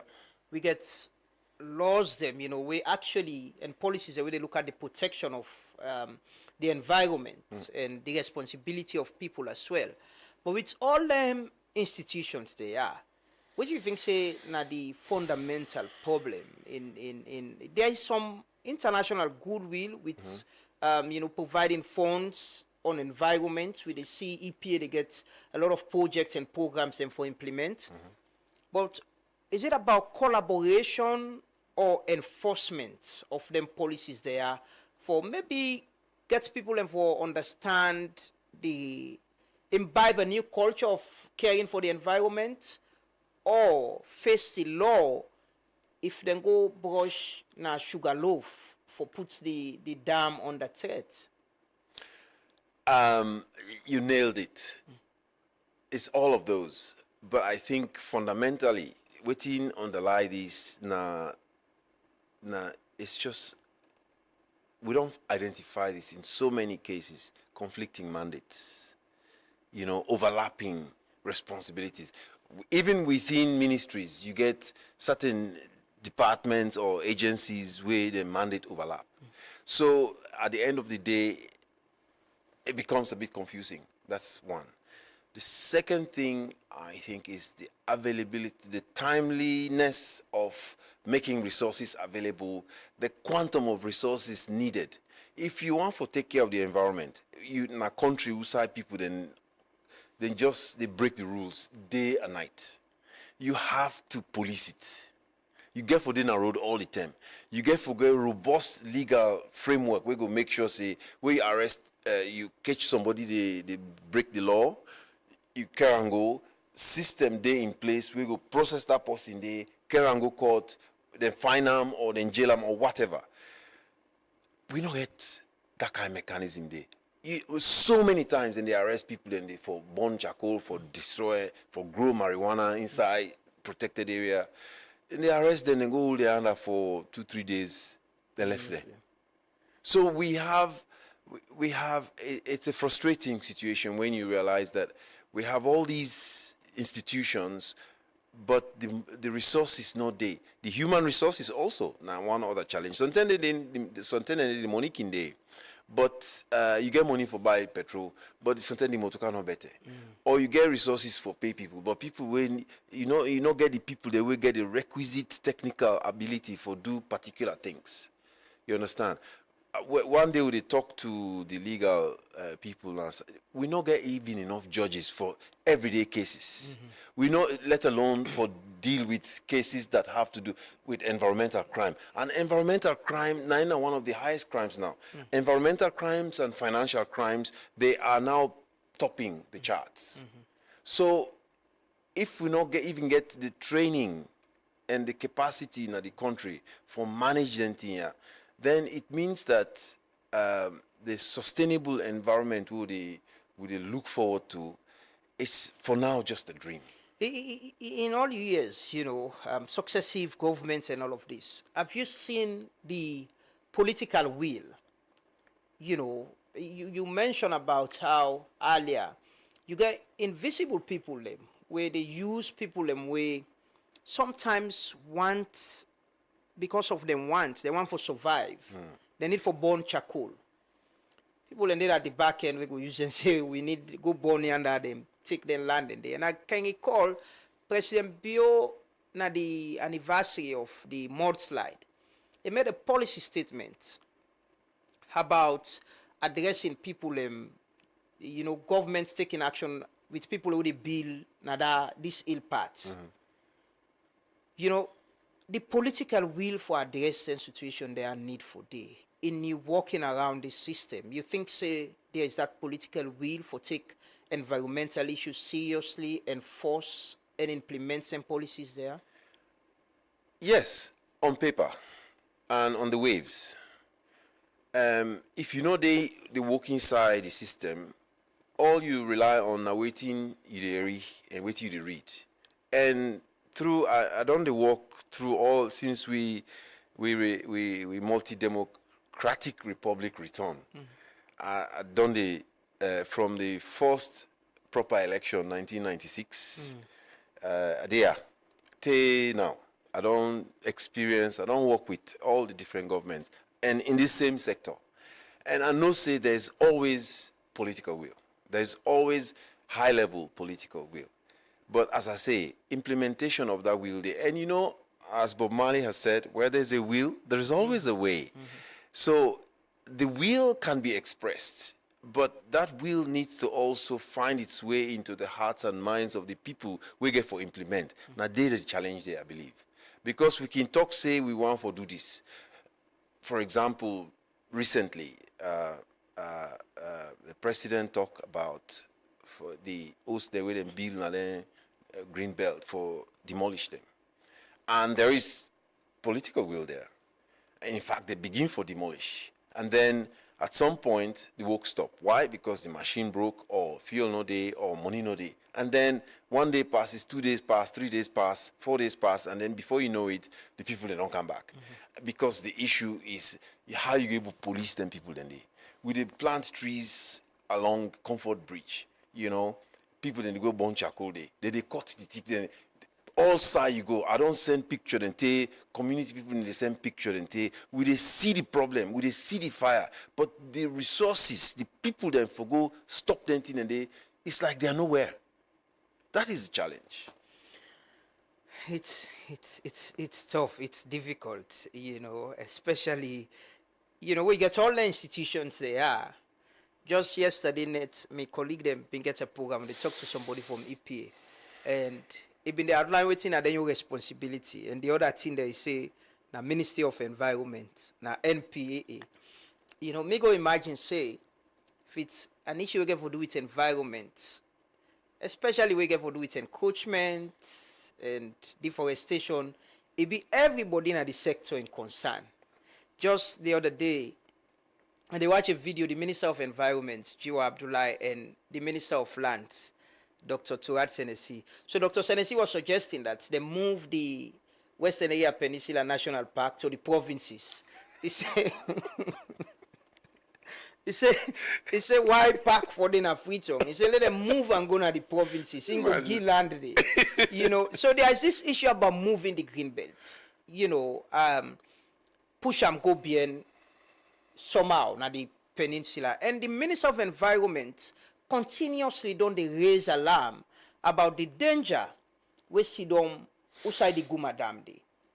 And the Chief Minister went there and finding a solution. He said, well, the people who don't build at this part law left them pay a certain amount for residing at this area. But the minister was saying there is a danger. And it's a precedent. If we allow them to stay, other people then go come billion and then self-did. But what I want to ask is, how do we get institutions? I know Son Kita has been raising alarm about the environment as well. How do we get institutions and leaders at the institution there as well for understand, say, there is a concern and a danger in allowing people for reside in certain communities? Well, actually, going back to that example where you give around Aguma Dam, that side we said and go Wanos, the Obare, Comfort Bridge. I go there Saturday morning. With it, that area there where they plant trees, Waka Camp. That most of the side, the host the way they don't build already there inside the green belt. But we see say already, and I have photographs to prove, people they don't begin brush to go inside the park. They don't even begin the plot. Where you ask them, they say, well, you know, we they work with you know, the authorities. Now they can't put for plot. So it's like speaking from both sides of the mouth.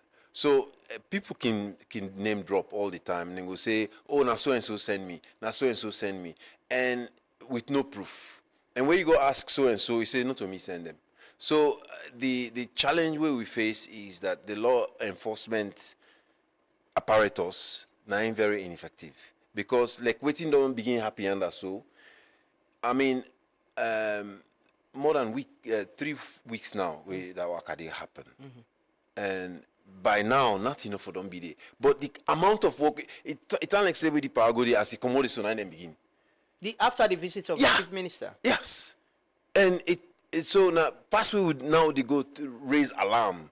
They go to the Ministry of Lands. They talk to the minister for let everybody know say there is a violation, because then people did not get no paper we give the authority for go begin to clear that place. But then just they do one, hoping that nobody no go see them.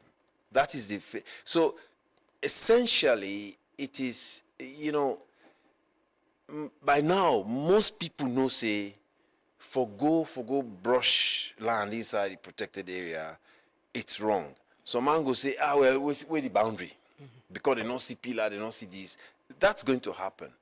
But the idea is that if people they do this with impunity, now because they know say nobody no go catch them, or if they catch themselves, then go just give a small slap on your wrist. Because if people they do them kind thing here, they put the capital city, the population of the capital city in such danger. Where you they drive go that inside and you side where they reach way after you pass number 2 river between number 2 and Toke. Where you team up on the road, you they see the wall of the dam. You see them? Yeah. And on terrace the land. So just imagine if that dam they broke. We don't see what happened in Libya a few years ago. All that side, people they know that, but still going there, and it's wickedness. And I think say the authorities then get for really consider seriously for penalize some people, not just breaking houses, but actually taking people to court and jailing them for flouting the laws like that, for enabling people to break the law like that. But it's becomes difficult again, because sometimes when they say the name people like what you they say, so where you go to them communities and they people and the name you they begin to identify how that get which land, which person buy this land, which person build this house.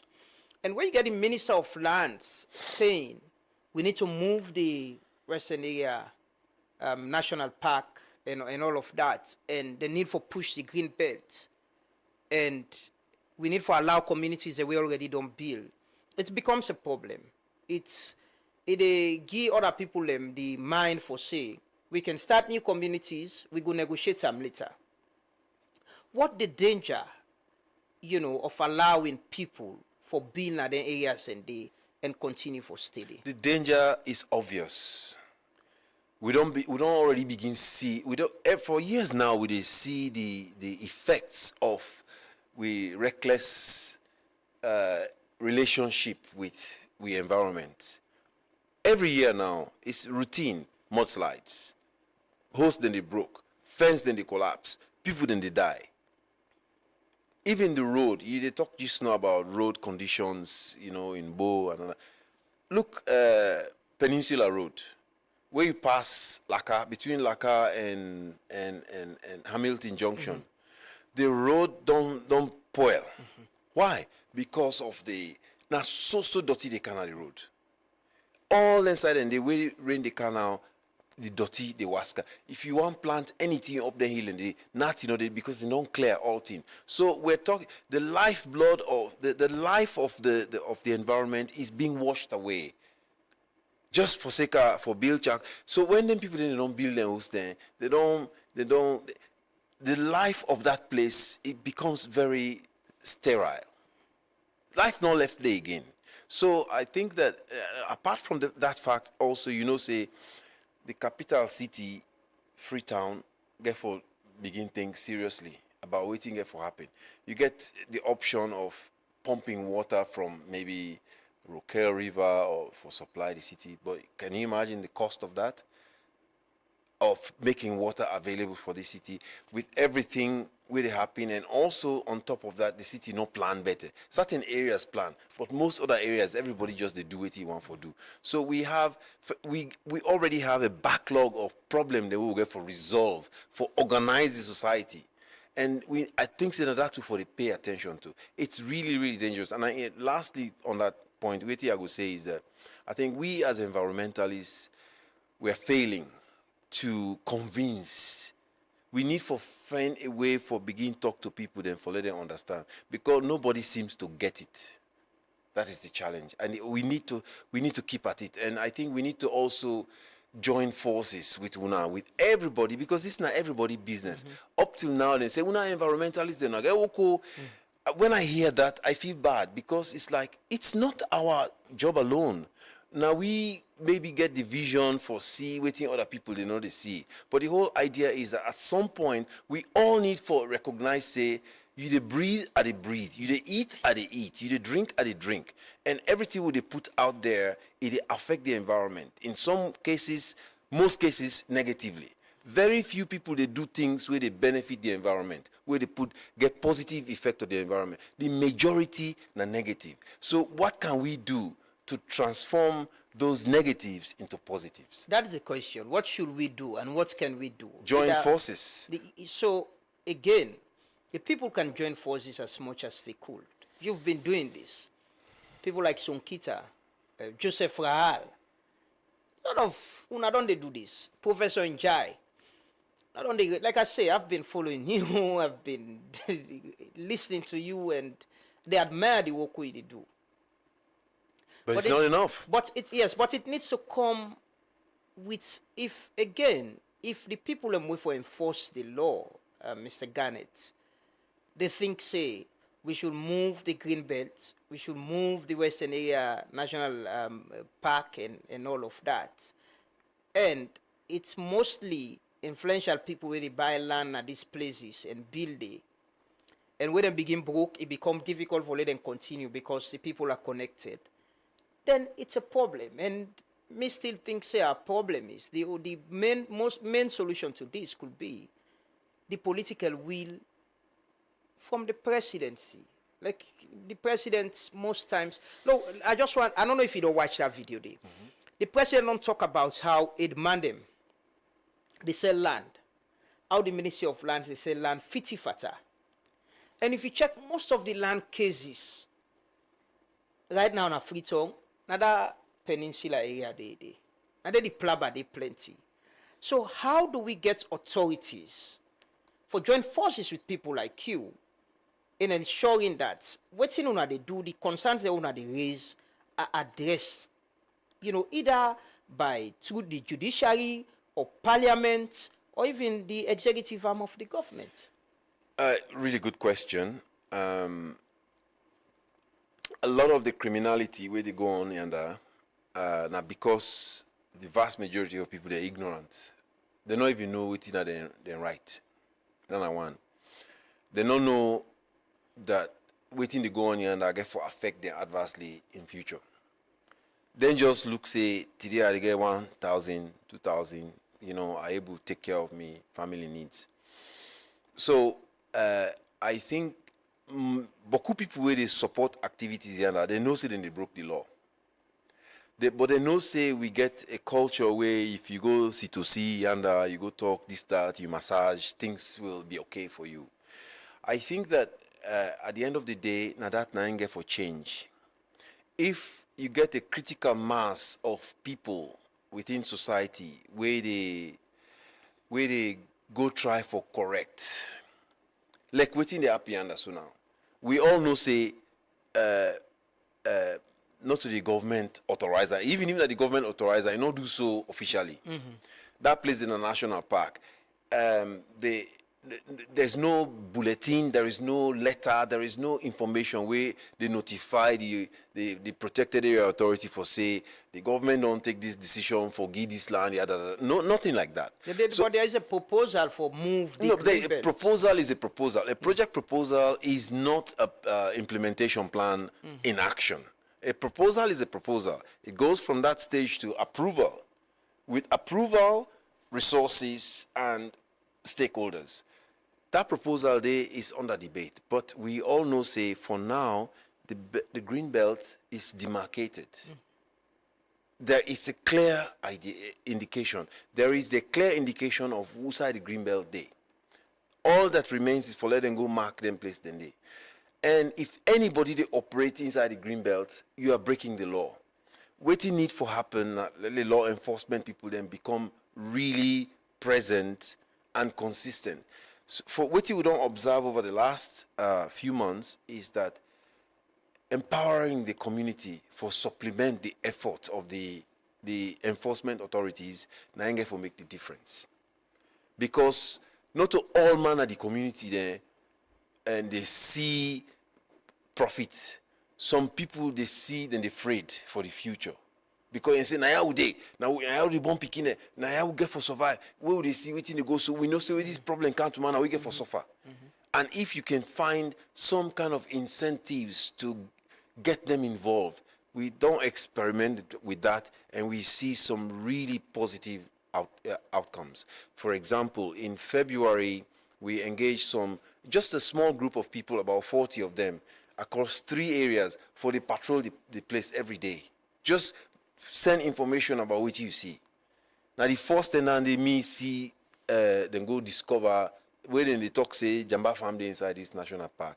Now then community people then go expose that in, then do operation. So with that kind of consistent movement, connected with all the different stakeholders, I believe we will begin get a stronger hold on management of this park. Otherwise, if all man see don't normally expect somebody else for doing, at one day we'll just wake up, that place they don't go. Yeah, it's scary. When you drive in that area, the way they see and how they go, you know, I can say Guma and the ministry they raise alarm about the dam. Yeah. And the dangers if people then continue for build another place. But what do you think? You know, the chief minister get this suggestion about allowing the people who don't build here for Dede, then pay some fine or incentive for continue for steady. Where you say then go gazette that and all of that. What do you think about that? Allowing a community we already don't build for continue for stay in that place. What I think about that is this.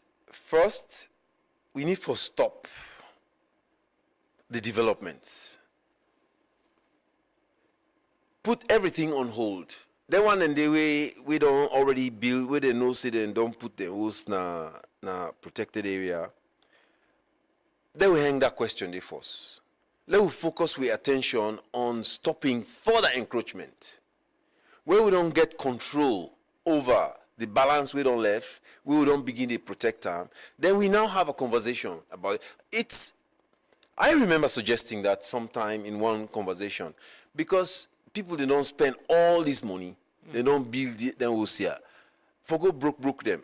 Well, maybe sometimes it's a good lesson, but at other times it might be a source of revenue for manage that place there. So you think say they should I'm not a lawyer. I'm not going to say they should. What I'm saying is that there is some merit in it. But not for be the priority right now. Okay. The priority right now, this park is bleeding.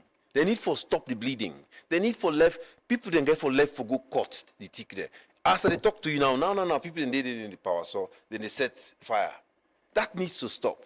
Where all entity they don't stop. They don't pull all the illegal people the way they inside, where they boil the place. You know, it's kind of like bread, where you eat the guts. Where you see this bread later, if you say, na better say, as you pick and so, now that they go on it. We need for stop that. With time, that nature will regenerate. But then get for stop the destruction. When they don't stop the destruction, the authority don't seize control, they don't begin to manage that place there. Then the legal people, the Ministry of Lands, and all these other people can work out an arrangement whereby then when the way we don't build inside, you now start maybe pay a rent or something against a set of rules for say, you know, go do this, you know, go do this, you know, go do this. If you do this with the police commander, and then monitor, and that could be part of the monitoring mechanism. But for now, really, if you left and loose, so say, well, people go just the bill. Yeah. Some people then they will get money within 1 week. They don't bill up Garrett. Yeah, and some of the building are in place and they can't see they see forest like 1 month can you see. Yeah. That is the problem. It's interesting. Yeah. But you know, we get the agency, the National Protected Area Authority, where government been set up for protect. Correct. You know, protected areas, them like the forest, so they talk about, so the national park and all. But there's this ongoing, you know, fight within the ministry and the authority as well. And you serve as chairman of, Yes. of the board. What do you think about this? You know, because sometimes I think it might distract for pay attention to the things that we talk about, so for good fets and protect the environment. Because and therefore pay attention on the fets and the plaba. What do you think about this as chairman of the board? As chairman of the board, I know say NPA historically gets serious challenges from the beginning, from its origin, and that's 10 years ago it became operational. The Act 2012, and then it became operational as an agency, as an authority functioning on the ground, 2014, 2015. And in the 10 years we don't operate, you don't get a lot of institutional challenges which have been compounded by the fact that we lost more forests, we lost more ecosystems, the financial and all the things we mentioned earlier need to be put in place. So I think that what we need for happen for now is that we need for go deep down. This institution get problem. It gets serious problem. And in terms of especially enforcement. The side and the complaints then constantly they come. As soon as any side you go, now the forest garden, now the, you know, not of them all, but the authority gets serious bad name. It's like, you know, not you know the way you go talk about, say, this one NPA, then do and everybody clap. Is it about leadership problem? At the moment, I think it's a very complex situation which needs serious examination. And of course, as you say, this what's going on now can be a distraction.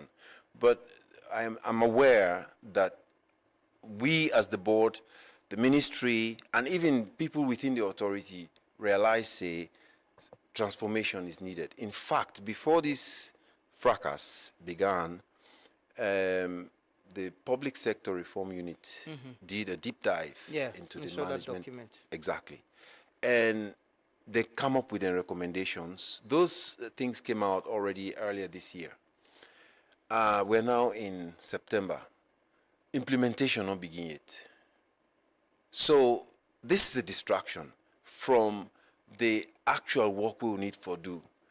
All of the items, the thing and way the PSRU report highlights, the capacity issues, the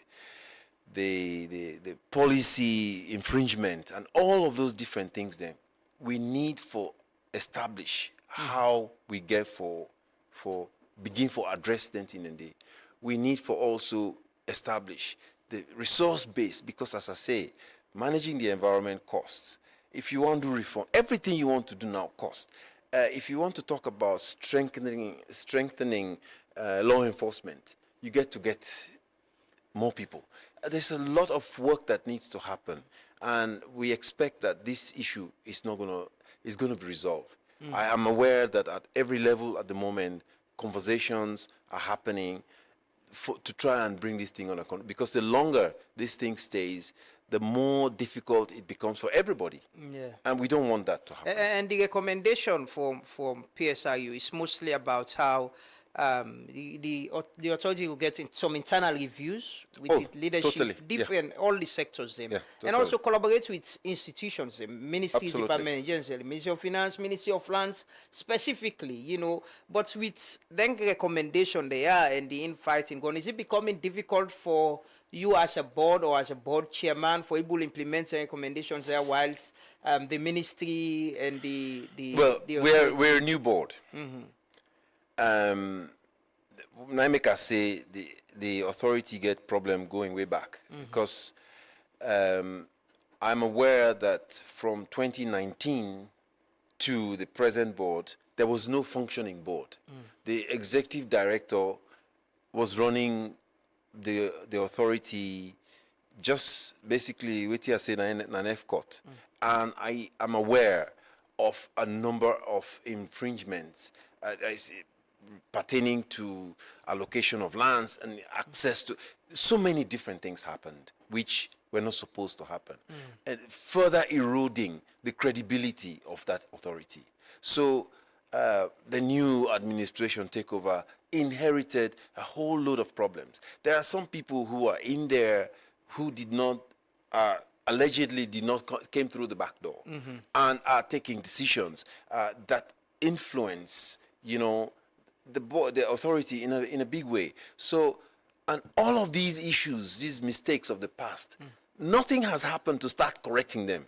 So the board has, for example, has had only 2 meetings since we started, and still trying to get our heads around where this needs to go.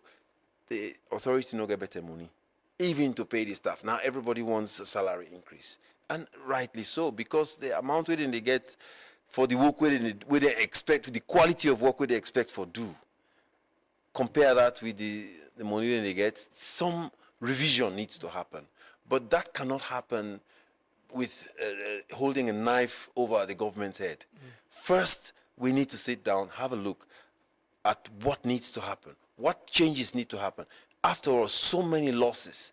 If you think about the amount of resources, money, where some of them people, then the way they do then shady deals they don't make, that money could have gone into the coffers to improve all of the charcoal and wood and things where people don't extract, the mining, the illegal mining, the illegal land sales, we don't happen, orchestrated through this. If them money then they been can, if we make that authority more functional, but because the thinking was not going there, the thinking was among a few individuals at the expense of the rest of the authorities. So you have the majority of people working there who want to do a good job, but they are not motivated because of this mess.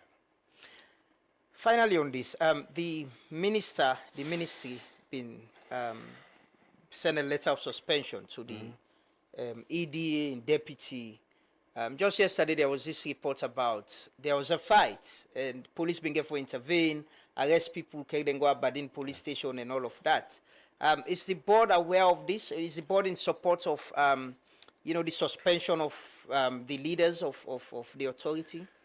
The board is aware of this, and we've had extensive discussions about this. We actually required the ED to take time out so that the investigations recommended by the ministry can proceed, so that we can bring this thing to a close.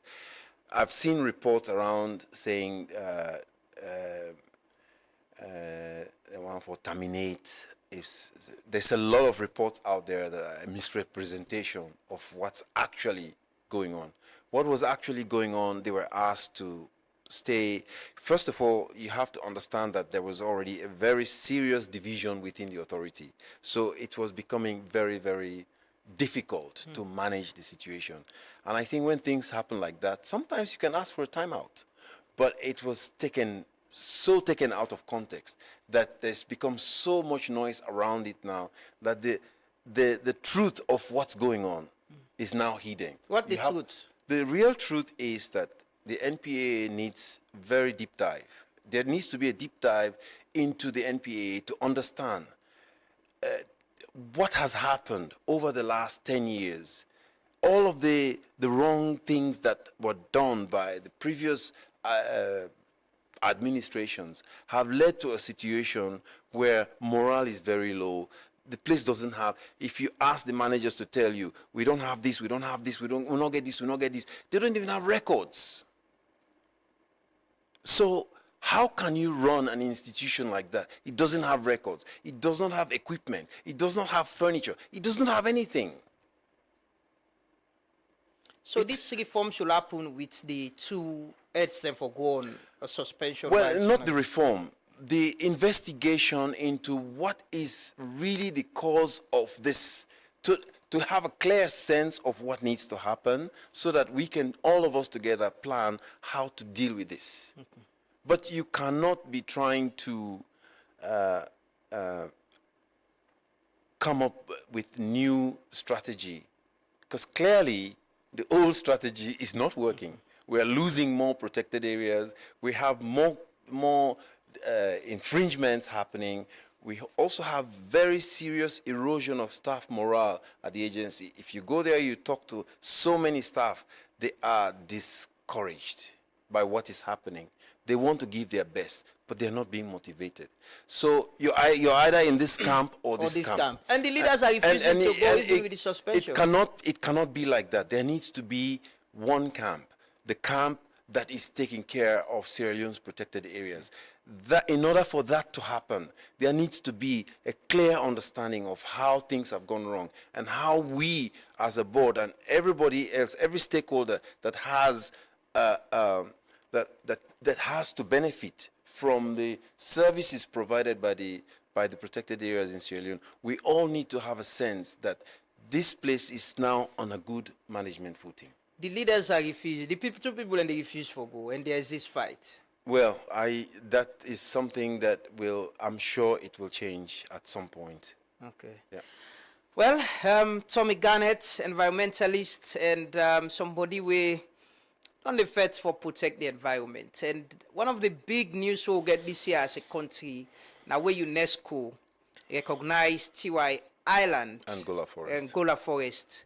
You know, I see the divide, across the divide. Every other Sierra Leonean, you know, celebrates that good news. And, you know, I think a lot of other people get to understand how you connected to that. But I just want to watch this video quickly, where we get from the Ministry of Tourism, of you know, that place there. We'll just get a picture. Then we'll come to Mr. Garnett for continue the conversation and how this, what in this mean for Salone as a country, you know. Let me just get the video quickly. Tiwai Island, Mendi for Big Island, is a wildlife sanctuary and community-led tourism site within the heart of the Upper Guinea Forest in West Africa in southeastern Sierra Leone. Visitors to Tiwai Island can get back to nature and enjoy a range of activities including guided forest walks, community visits, boat tours and swimming from one of Tiwai's sandy beaches. It is about 7 o'clock and we are out on a forest walk. There are actually dozens of trails all over the island, so you could walk around all day, but it is of course best to come out early in the morning or late at night if you want the best chance of seeing wildlife and birds. And the sounds are just phenomenal.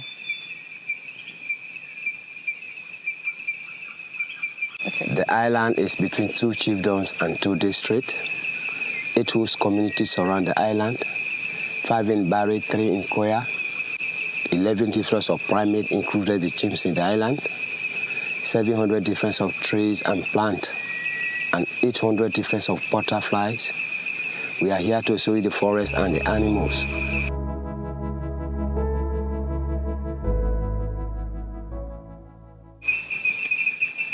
We've been walking around and we've just seen a few monkeys. And the guide has also explained a lot of the different medicinal properties. This tree is called Belay in Mendi, and its medicinal property is that it helps with stomach pain.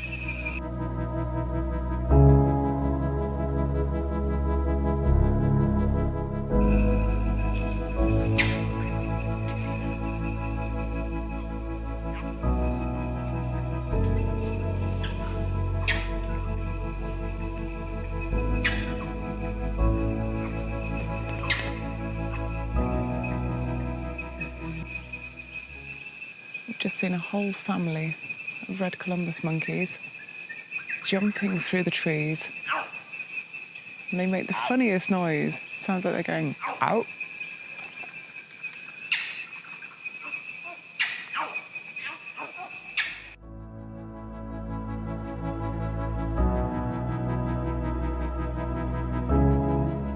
It's about 5:30. The sun has just started to go down. It's a really nice temperature now, and I've decided to come out on a boat ride on the Moira River. And you can go canoeing, or you can come on a boat like this with an onboard motor, which I've decided to do so we can get a little bit further downriver. And this area, obviously, is a nature reserve. It's a biodiversity hotspot, and I'm hoping to see quite a few different types of birds. I've been told there's hornbills, kingfishers, and it's just a lovely setting.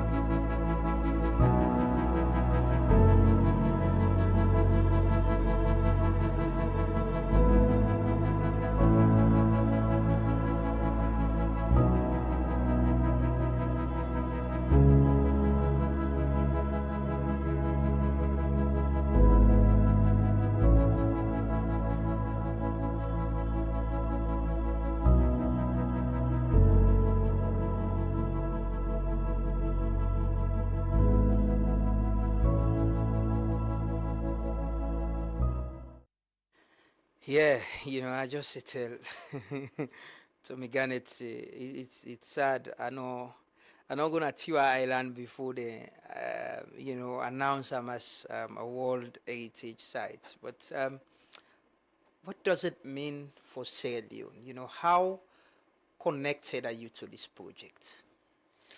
Well, the first, what it means for Sierra Leone is next time you visit Tiwa, you'll be visiting part of a World Heritage Site, which is a big deal. The Gola Rainforest National Park, which is much bigger, you know, Tiwa is only 1,200 hectares. Okay. Gola is about 75, and so the two together represent maybe the remainder, the most significant remainder of wilderness in Sierra Leone, as you saw in the film. Yeah. It's a reminder of how God intended the world to be beautiful, pretty, rich, and we enjoy it.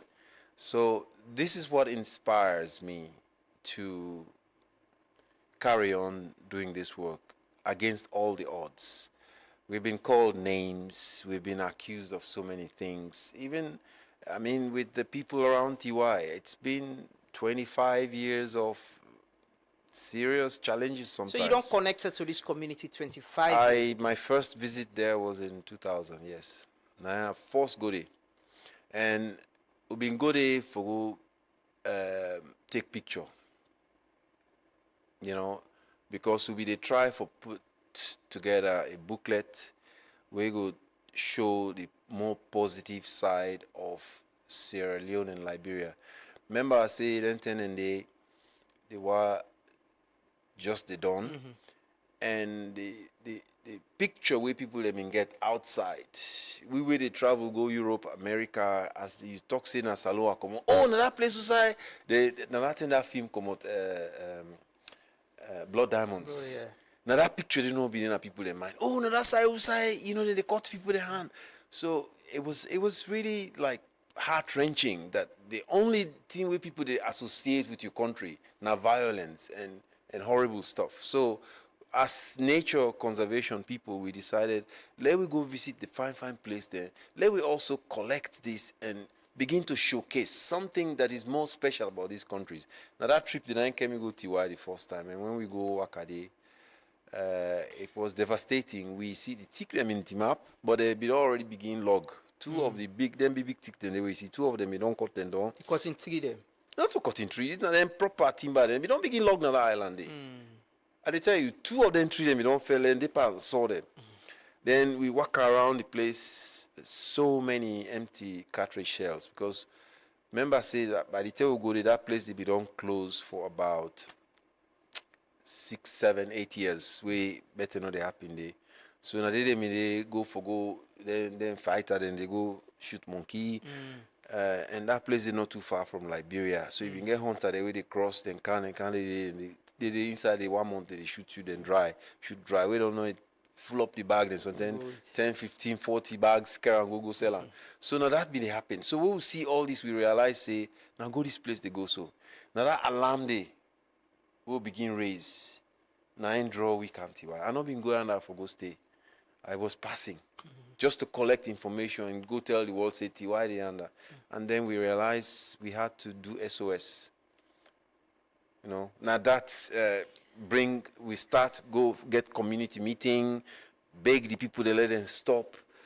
We talk, negotiate, and say, how you go give banana to a person way hungry, say like keeper. Say, well, you know, you're right, but if you eat this banana now, you picking and they go miss something. You know? If you bear the hungry now, you picking and go eat banana, you grand picking it all.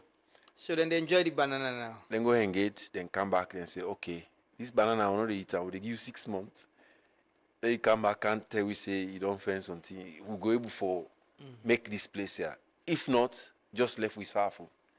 And luckily, by God's grace, within 6 months, we get a letter we commit for EPWI for restore that place there. So most of the team we see so now are through that project there. And we took 5 years building there and involving all the communities, a lot of engagements. And 2006, and we formally opened the place. I remember it was the late Excellency Vice President Berawa, and I mean go launch that place there, April 2006.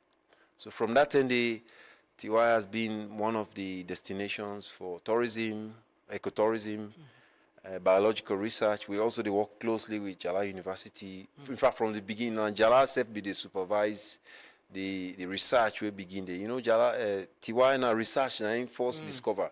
Somebody, one Professor Oates go there look for one particular species of monkey where they may say don't become extinct.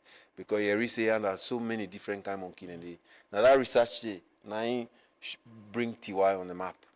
So in fact, what we try for do now is with this new status, we talk to the Ministry of Environment and Ministry of Tourism and Gola Forest and all the other stakeholders, the paramount chiefs, for them to organize an event before this year are done. Yeah. We will go use them for invite all the people that we help for make TY and Gola outside and reach. So the one that we start that process there.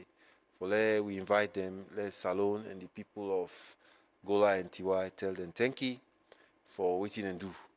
And also let we use that for showcase why it's so important for what they do. All inside and Boku side and the Utama Kilimi National Park, Loma Mountains, you know, Mamuta Mayoso, all those places where you read the reports, the deforestation is just on the increase. I don't know if you see the most recent report from the WFP. For the Western area. Not just Western area. All then get the EU to support them for do reporting on the status of the protected areas around the country. Especially, and it's alarming. It's alarming. It's really, really alarming. So I think that we have an opportunity to use Tijuana, the only protected area, Angola, we not suffer deforestation among all the others. So that is something to speak about. And because you get the community involved. Exactly. Exactly. Yeah. And even though it was not easy, and it is still not easy, but at least we have an understanding. the understanding being that even though we might not so like each other very much, but we have a same vision. We want the best for TY. Yeah, and the banana for keep them. That banana, benefits. it's continuing. So the community is benefiting from this land. Totally, totally. Well, there are 8 communities surrounding TY. Gola has 122 communities.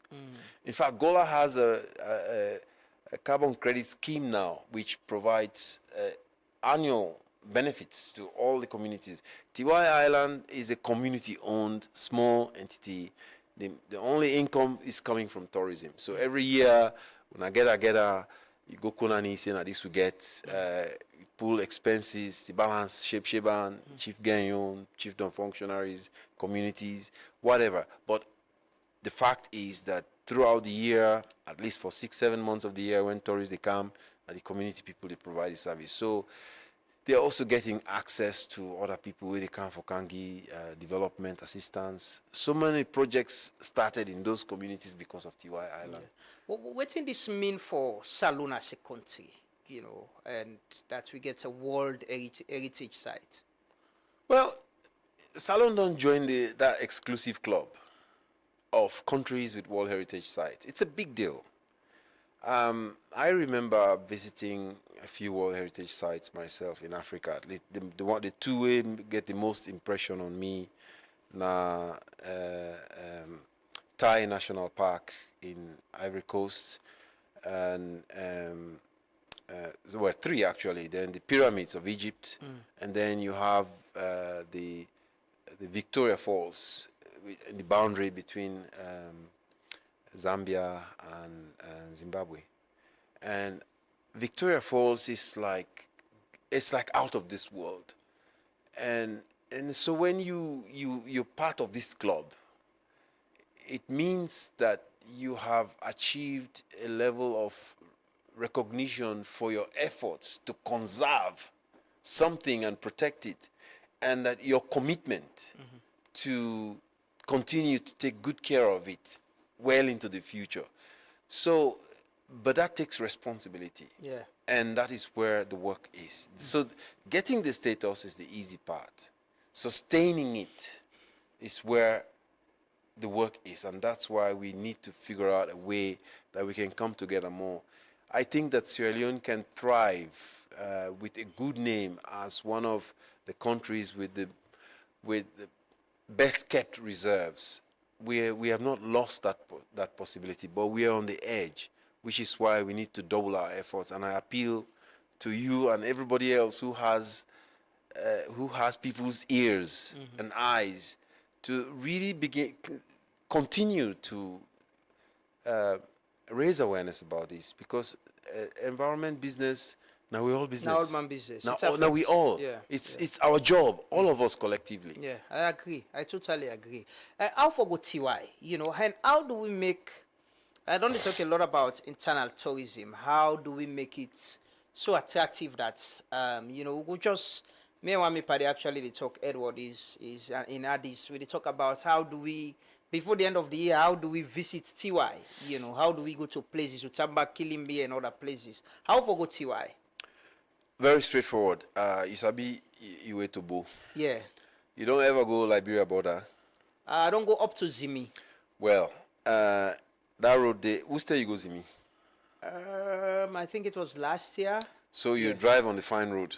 Yes, on the fine road, yes. Good. Well, we don't pass Bandajuma, about 20 minutes, you reach Potoru.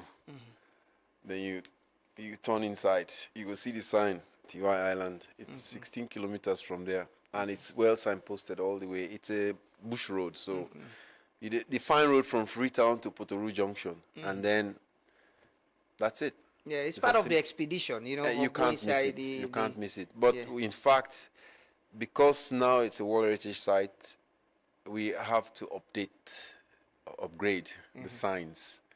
There is so much work that needs to happen to improve the quality of the place, the information, and everything. Also in sort of like the website, social media, everything needs to change, and that is the work that we're going to now focus our attention on. Okay, and it will be a good place for the Ministry of Tourism as well, for amplify and present to the world that we have this space. Even for me, we can do a lot with internal tourism. Yes, you know? yes. I In think fact, so. And I think now we go encourage people to protect the environment as well.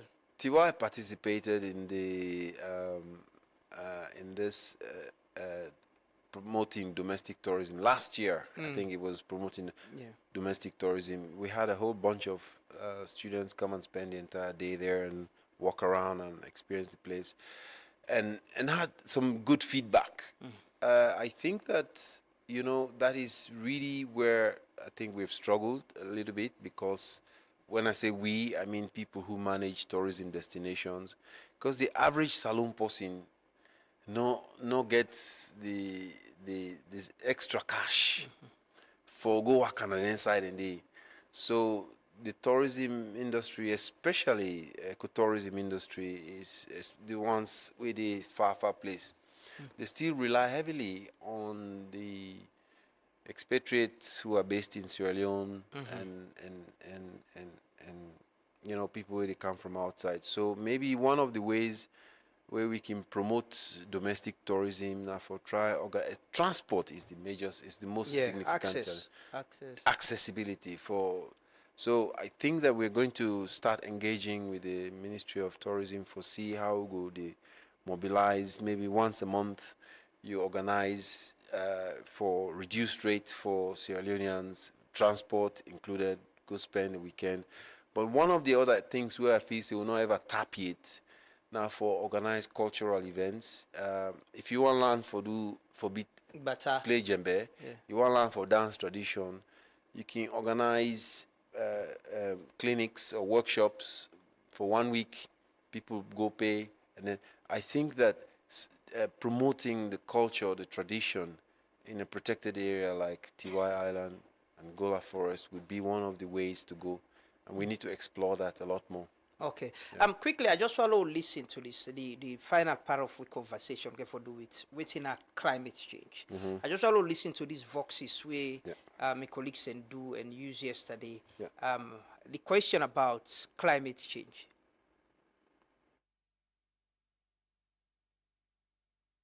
What you understand by climate change, according to my idea, the way the weather can change. At times we can get summer, or we get, I don't know what they call it. So let me know about climate change. I don't get idea about climate change. I don't get idea about climate change, and I don't know climate change about. New concept, we say understand about that. If you think about the areas in where forest, they cut trees there. That's all the change climate. Then even erosion, flooding, earthquakes, all these things then is changing about that climate change. That's the thing I understand about. Climate change is a situation where una find itself like wetin una be expect in the past years. We be expecting to this September, we dey extend to October sef. Na every again back. But this year we know the same thing like that then. It's we see different. For more enter now about September. Asan now. If rain cancel na there, if it's at times na net. From then, and now. So does it say situation change? So I believe so that the climate. Well, we don't know about climate change. Seriously, I just see what's the right in the world. There are many of climate change, so like ever know about that. I don't know nothing for climate change. I don't ever again. An interesting, voices there from the states of which about climate change. What's in that climate change? Climate change. When I don't listen to them, as a salon person, I go say, now the weather, it don't change. And the explanation we give to the weather and change one, now waiting constitute the weather. The explanation is that right now you get a situation where the sun, the earth stronger exposure to the sun, because the natural protection where nature been provide over time, it don't wear out. So it start with what they call greenhouse gases, where they go up in the atmosphere. During the past 100 to 200 years, humanity, we don't develop industry, and we drive motorcar them, we put all these. So these greenhouse gases don't increase the fire then at the forest and all of that, and all they produce heat. Even this air condition way they do. So if you go team up outside near the heat, the generator there. So that heat they constantly they go out, and that heat they what do they do? They dry all the moisture. Then so over time, when you conglomerate, you take China, you take America, you take Canada, you take Japan, all them countries, and that heat they don't go up. What you don't do now is you don't create sort of like you don't create a situation where the sun they hits the earth is supposed for bounce and go back and diffuse, but because of them cloud and the way they of greenhouse gases, the heat they stay. They make the place warm more. They make the place warm more. So the sun where they beat the earth, we're supposed for reflect and go back up, the heat is trapped with those greenhouse gases. And that trapped heat they now don't increase temperatures. You experience, I don't know if you follow, but in Europe, America, every year now they say hottest year on record. Yeah. Hottest year on record. So many fires. And then also get other effects, the El Nino effect, the sea level rise. One of the main factors, one of the main signs of a changing climate, now the ice where they melt, the polar ice, the North Pole, Greenland, where you see photographs. Because of this heat, what they talk about, then ice then we then call permafrost. We don't freeze for thousands of years. They don't begin melt, and as then they melt, now so the water they enter. See all the oceans are connected. It's just like your blood system. Whether that ice they come out, it can. So the projection is that certain places the sea level will rise up to even 1 meter. And imagine for a place like Salone, if the sea level rise even half a meter, already coastal communities around they go down, Look, Laka Beach. I don't know if you see the other side of Laka Beach. I don't see. For years now, that swamp will be there. They're not able to grow there again because it don't turn to salt water. And that will continue because of rising sea levels, because of the effects of climate change now we experience. Increased heat. Now that is so important for maintain canopy. Where you cut the trees, you expose the earth to stronger sun. When you maintain the trees, you keep the canopy, at least, and also increase the oxygen flow and the capacity to absorb carbon dioxide. How vulnerable we be to climate change? Well, I know the non-talk says Sierra Leone are one of the most vulnerable countries to climate change. I think it's in part because of how they do business now. Up to now, the majority of farming communities, every year they clear and burn forest. What that means is that with forest cover, they increase. It decrease every year. And it decrease as with population increase. So already that's one strong sign of vulnerability. The time when they born you, I don't know how old you are, but I'll be 40 next year. You'll be 40. So by the time when they born you, possibly the Salonian population was around 4 million. When they born me 60 years ago, Salonian population have been 2 million. Now 8 million. The country in size, it don't increase or it decrease. It decrease, no, so because water don't take over. The land area, they decrease. Water don't take over. They want to be island. Yes, some island, like Plantain Island, get for go underwater at some point. At the same time, the vegetation will be there on the land, it reduce. Certain side in the way trees be there, so grass don't left there. So you find out, say, the capacity of the land for produce enough food for the people, for provide shelter, for provide all those ecosystem service will make you healthy, it will reduce. That none of the climate vulnerability.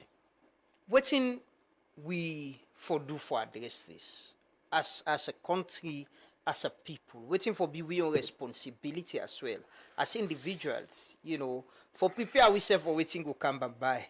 Well, right now from waiting we see under it look like say the government, the people of Sierra Leone will get the opportunity for therefore intensify the effort for educate the people about the meaning of climate change. Yeah. It starts with that. Because not climate change adaptation or mitigation actions, where you adapt yourself, where you try for do things the way go give you chance for survive. Mitigate for try for solve some of the problems. Before you do that, you get for no force waiting to talk about. Yeah, it's and I important. think say with what we hear, it's like maybe one or two people say anything closely related. And I imagine that I don't know what will happen if you go to the schools. We they go to the schools, we they talk about climate change education, but it's a complex set of things. But at the end of the day, I think we need the government, the Environmental Protection Agency, Ministry of Environment, then therefore intensify the efforts for make awareness central, climate change awareness central to the education program. And that give me the opportunity perhaps for present this Protect Sierra Leone, which is a program of the Ministry of Environment to try to make Salone, well, not climate proof it, but at least lay the foundations for sustainable management of the balanced resources we left in such a way that we go strengthen the ability for address the impacts of climate change. Yeah, I think there is. So, where's the information of this? I think there is the need for knowledge, information about climate issues, environmental. Well, issues. so initially, he talk about Sierra Leone get tremendous biodiversity. He talk about our lands are home to important plants and animals. We get 2,700 red list species. 55% of the land is forest cover, including woodlands, moist forest, mangroves. So mangroves, moist and woodland forests constitute 55%. That is useful information. And 69% of Sierra Leone's territory is marine area. 12% of GDP from fishing. How many people know that? 80% of animal protein intake is from seafood for Sierra Leone. 110 to 140 million metric tons of carbon stock. So potential for where we make money from. Well, at least capture and store carbon is huge, and potentially also to make money. But then it also talk about the benefits where people they enjoy from. The nature today, get fishing revenue, the pollination of plants because of good climate, the bees and other, agents of pollination, they help for plants for grow, the water supply, talks about the non-timber forest products, the things they will harvest from forest, medicine, food, rattan and stuff. And then, of course, the forestry itself, we still think about almost boat shop than in this country. Yeah, then the one they export. That industry, anybody do ever measure how much money that industry is worth. You begin to see some of the benefits that come from the forest. Plus, of course, the potential for carbon credit. Right now, we have only one carbon credit thing working, but there's potential for more. What do you think about us, doing this business of exporting timber? I don't want to go there. Why? Let me just finish talking about this. Okay, go ahead. The point is, and maybe this relates to that. Yeah. With all of these good things, it says, however, Sierra Leone's nature is under threat. Right? Deforestation, farming, charcoal production, wood fuel use, logging, mining, and urban expansion are driving forest and other natural habitat loss. So Does that answer your question? No, you need to. Yeah. to So there's deterioration of threatened species. Over 95% of species do not have enough of their range protected to safeguard survival. So that is really, really serious. If let's say certain animals then, like monkey then, their natural habitat in a forest, where you destroy the forest, they don't get side for stay. There's a study we did one time where connect bats with Ebola and connect Ebola with deforestation. We actually call that report Ebola and forest fragmentation, because where you burn the forest, you destroy the forest ecosystem. Boku animals and they die, the other one and they run away. The only one the way they persist, na bat there. And when you burn forest, you make it more accessible to people. So when people come closer to bat, they become infected, potentially contaminated with waiting the bat and they carry. That is proven. So the more we destroy forests, the more vulnerable we become to diseases. You talk about overfishing, you talk about plastic pollution. So many, many, many different problems. I think that at the end of the day, when you talk about economy, you talk about import, export. Sierra Leone, traditionally for a long time, we export raw materials. I don't know if we can carry on counting on that as the way to survive. When you have shiploads of ore going with the dirty ore, that whole way they left now, everything get for cover. The forests are going. How much replanting is happening to be able to restore those forest ecosystems? Because the report that was recently released indicated that you have thousands of hectares of forest cover lost in Utamba Kilimi, between Utamba Kilimi and Loma Mountains. These are the two biggest, in the country. So I think that on the one hand, the economy must thrive, and you have to exploit the resources that are there. But sustainable development is developing in such a way that the future populations are not disadvantaged. If you clear all the forests today, the population will come in 20, 30 years' time, they don't meet no forest. That is not sustainable Should we development. stop timber logging and export? I don't know if stopping timber logging is the answer. What I think is perhaps the improved, significantly improved management of the forest systems. Monitoring is probably what is needed, because there are forests all over the world where people are doing selective logging. They cut certain trees. In Salone, we just go clear the whole area, and then one day there's forest there, next day, it's all gone. And sometimes farmers prefer that we will cut all the tigre and pull and farm. Then everything remains, and that's why grasslands are taking over. Somebody once said what we're experiencing in Africa is a Sahelization of the savannah. It's a savanization of the forest, and it's a desertification of the Sahel. The Sahel is becoming desert, the savannah is becoming Sahel, and the forest is becoming savannah. So we're going downhill. There was a time when we talk about the green belt, Africa's belt, south of the Sahara, where there's a lot of tree planting, billions of tree planting projected to help slow down the movement of the Sahelization towards the forest areas. But you can also destroy from within.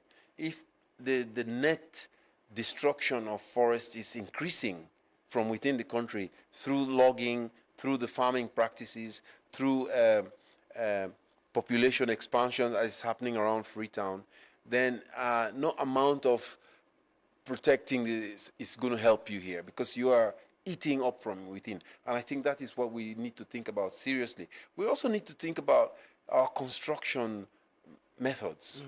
How do we process timber, for example? Most of the timber out there is infected by termites. I know this because I have been involved with construction.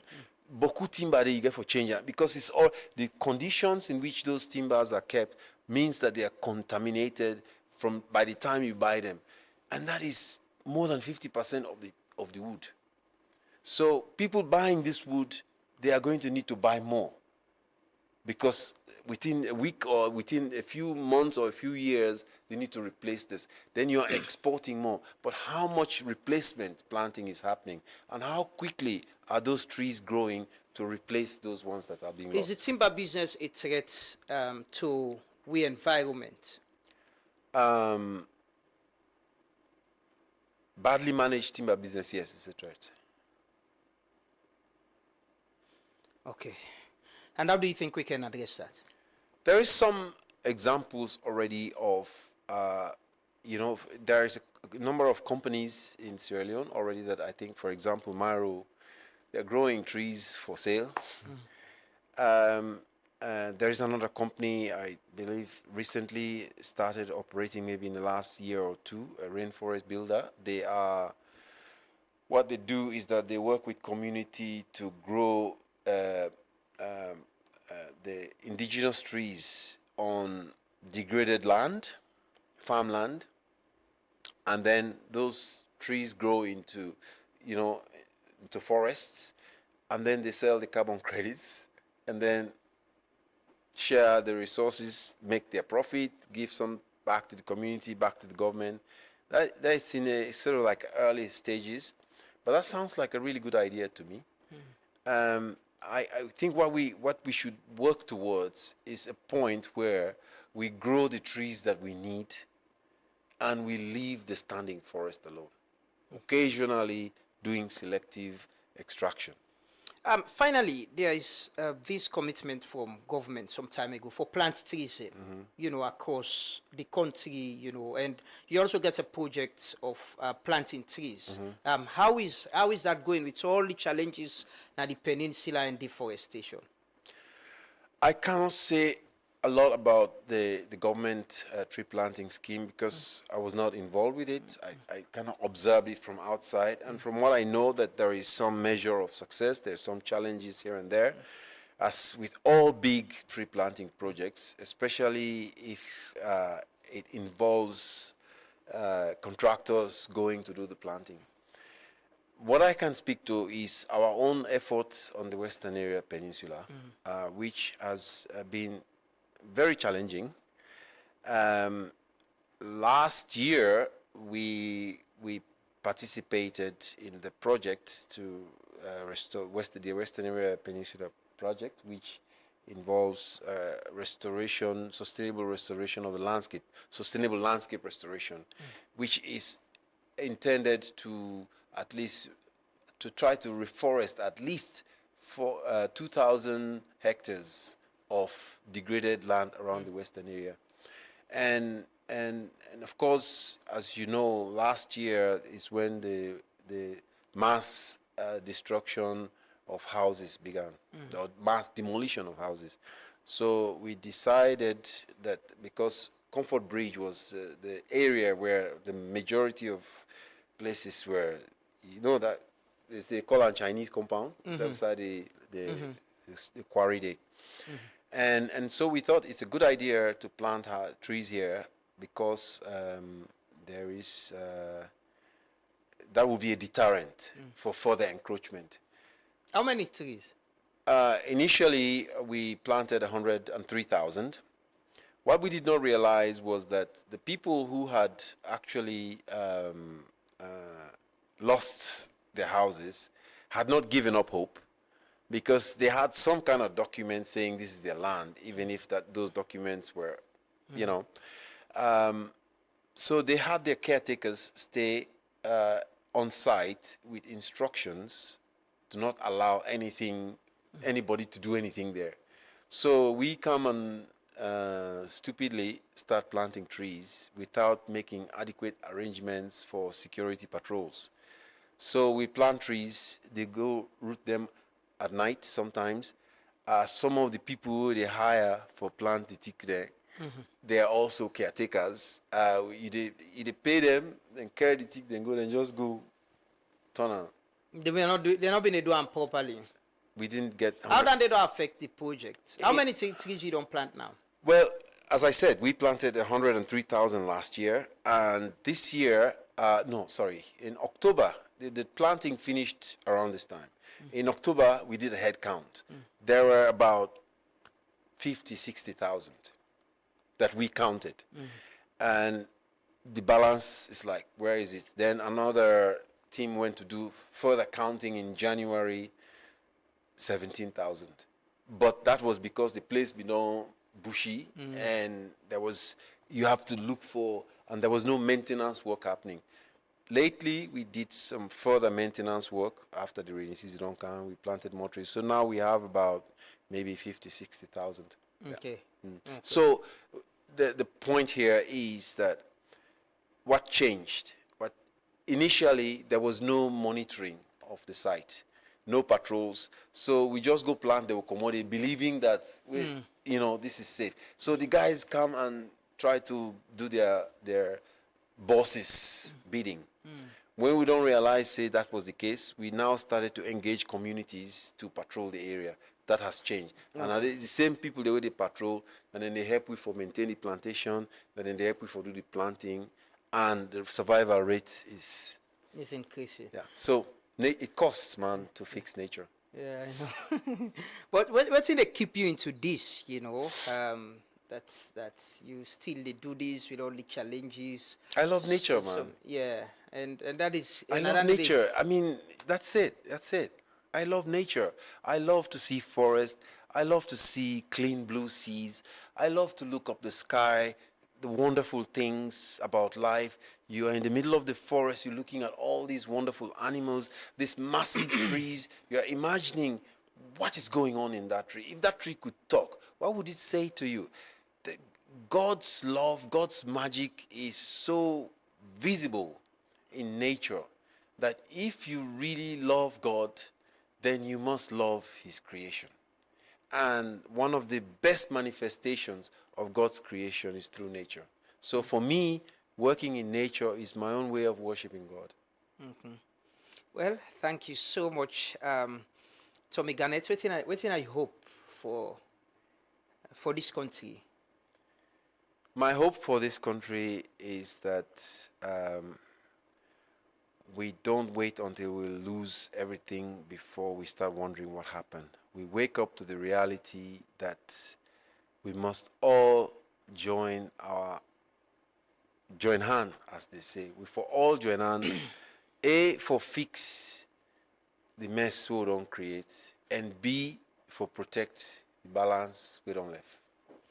Hopefully, we go learn a lesson and protect the environment. Like Tommy Garnett say, now we all responsibility. Now a small corner, plant your tree, get garden, whatever you can do for protect the environment. Because if you destroy them, it's sad. Yesterday, I showed video footages of how we don't turn the cemeteries and dustbin.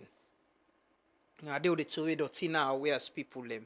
Oh, they are alive, it's difficult. Oh, die back, we can't rest in peace. The cemeteries, they would turn in dirty box. But I thank you so much for what you're doing. And your commitment to this and your love for nature. Hope you will inspire other people them for do more and preserve the environment. Thank you. Thank you so much. Hopefully we'll continue this conversation some other time.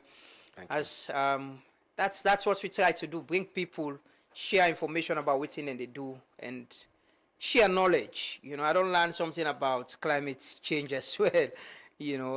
For all you know, like you say, if you go to the colleges, you go to schools, you ask about climate change. The understanding, not that much. No more. We just say but we need for learn. The more we get information, the more empowered we'll be, and the more we go stand up for waiting rights and speak the truth as well. If I really talk true, from an informed position as well. Yes. So thank you so much, Tommy Garnett, for your time this morning. Would they take the video outside the president talk about land? say goodbye to Tommy, then we can close the program, you know. Continue to stay with you, not going to say, this is the Tooth Morning Devotion on Tooth FM 103.9. The Eid Mandem, we get forget meeting.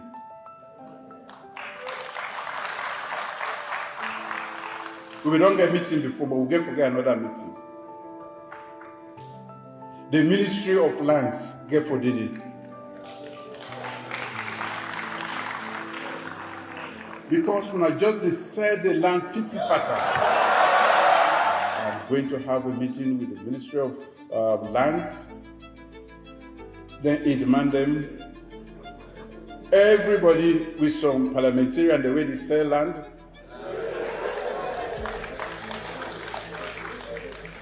And even then judges the way they involve in the wrong way. We will respect the independence of the judges, but we will have to call them to order. This is not done. We cannot run a country like this.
Now we no more go make here. Now we no more for do the things and we rights for make here.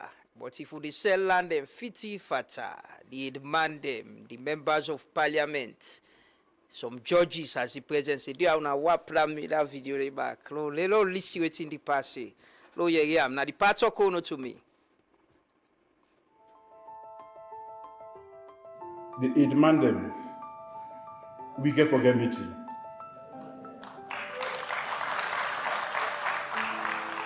We don't get meeting before, but we get forget another meeting. The Ministry of Lands get for did it. Because when I just decided the land fiti fata, I'm going to have a meeting with the Ministry of Lands. Then it demand them, everybody with some parliamentarian, the way they sell land.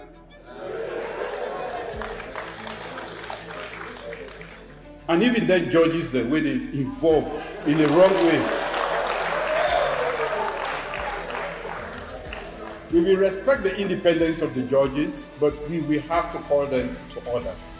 This is not done. We cannot run a country like this.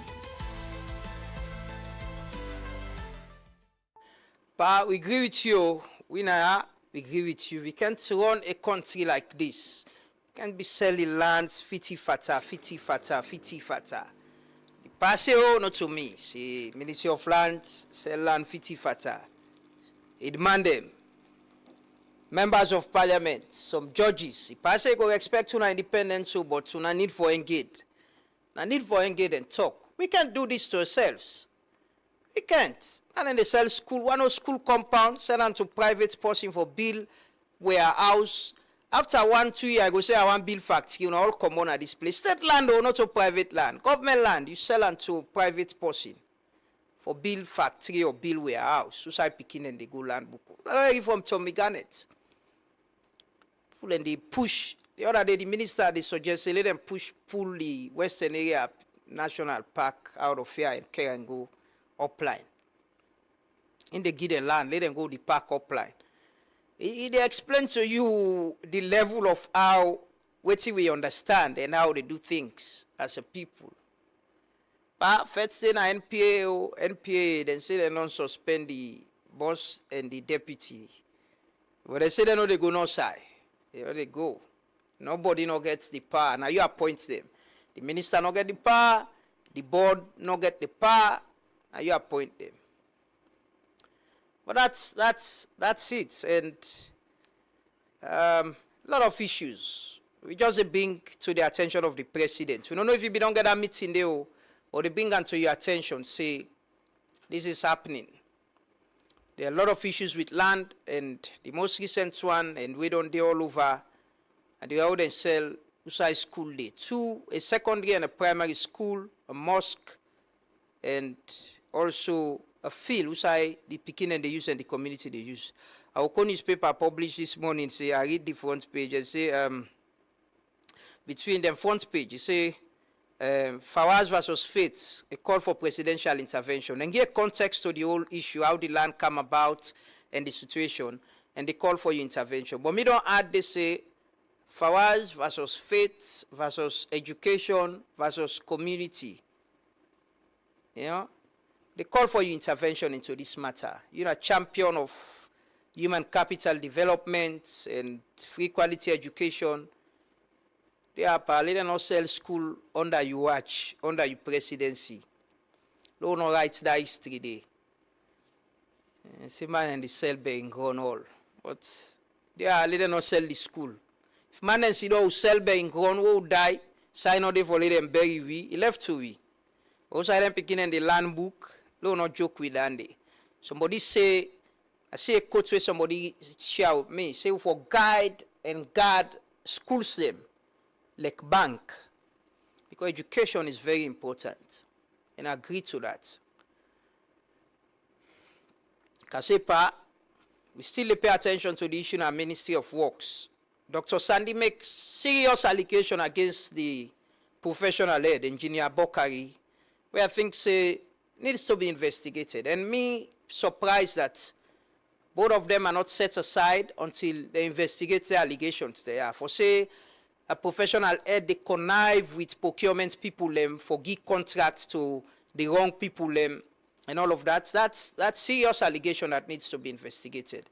But also, this is the same Dr. Sandy where Supreme Court judges them, a committee where they form, conclude say he was involved in fraudulent activities, in fake documents, and the Anti-Corruption Commission for investigator. But he's still a minister, you know.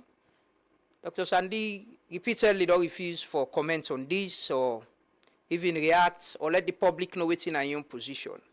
He has been accused of sexual harassment. That reports they say was involved in fraudulent activities. Now himself don't suspend somebody where they allege say involved in corrupt practices. Plabber them plenty, pa. You need for intervene. But now they end the devotion this morning. Plenty thank to guest Tommy Garnett. Plenty thank you to Unawi viewers and listeners them. You know, it has been a very educative conversation about we role for protect the environment. The devotion they return tomorrow morning. They start 6:30. And sometimes they have the conversations with the principal can get in decision for continue. As much as we enjoy them, because that's not the aim and plan. But don't forget saying anything you do, we all get a responsibility as a citizen, as a people, as a country. This country don't left and the hand of few people them. Like what Tickton me Garnett say, the people who they go build and then place sending a few people them. Don't not left this place and a few people there and she don't say you know care or na me party in a power or na we want kind of power na we turn. No problem. If you left on a few people there we not stand up for what is right. Like I can always say, when lights come, you know the peak. If na APC or SLPPOs they go. Where water no day, you know the peak. If na APC or SLPPOs. Where you go now hospital, public hospital, they never ask show you party card before they treat you. The school them all picking and they go to public schools, they don't ask for their party affiliations or cards. They don't get party name. Disaster if you for them, in a pick APC or SLPPDO. And we all they suffer. So if we all not agree, say there is something that holds us together, something bigger than APC and SLPP, we're not Salone, and we are left. Now we're not the problem. And we the votes, now we they give people empower. The people where they run this country, they're very few. We were not there part of government, now plenty. We're not all position. So now we collectively for agree on things where they affect we directly, things that were important.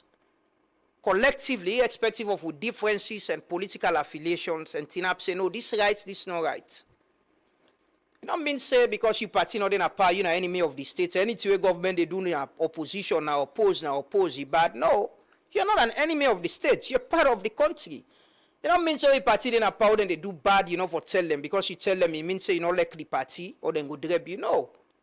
In fact, you they help them for do things right. Because from within where you talk and at the home, not like the home. If from within you tell your spouse what is right or what is wrong, it go learn before you go out and other people and tell them. I saw for see Salone, like one entity, we get them small channel there we all serve under. But we all get a role.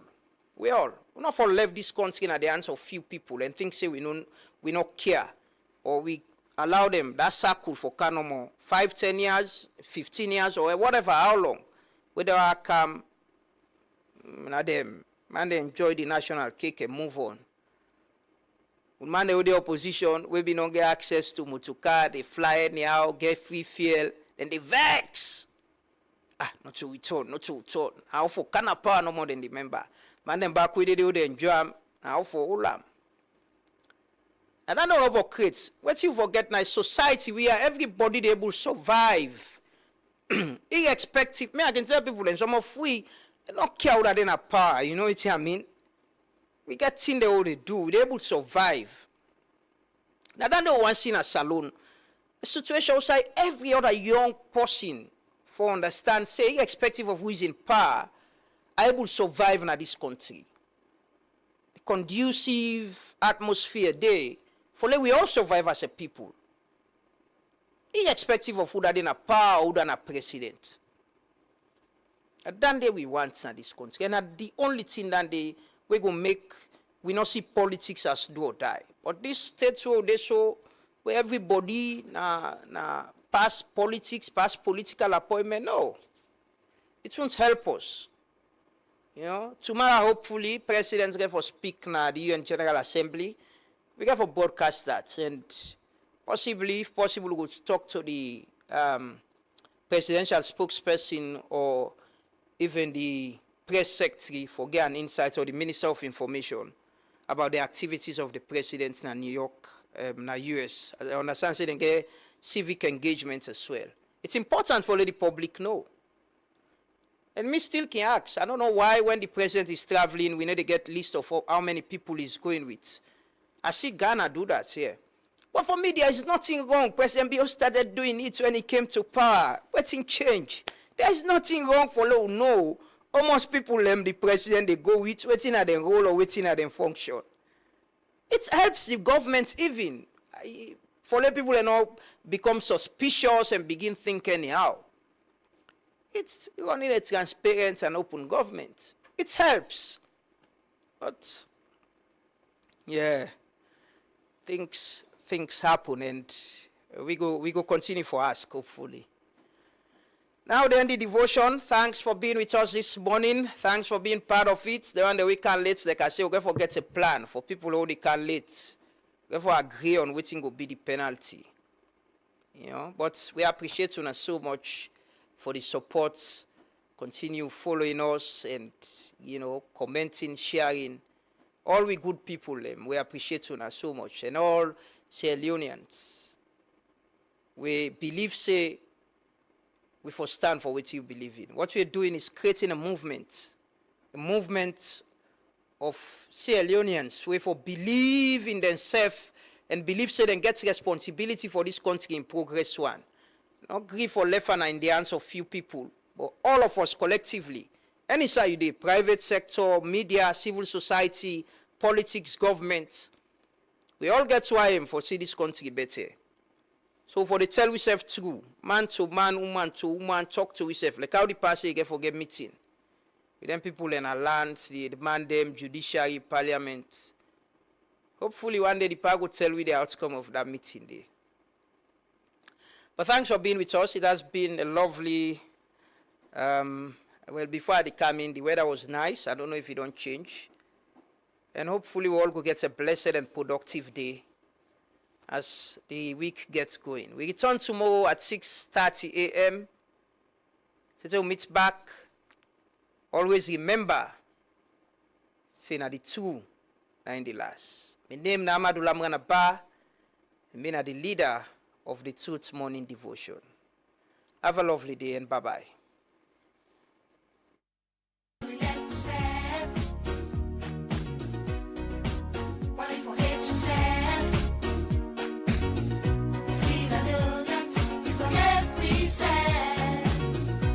Now we not hate to say, oh yeah.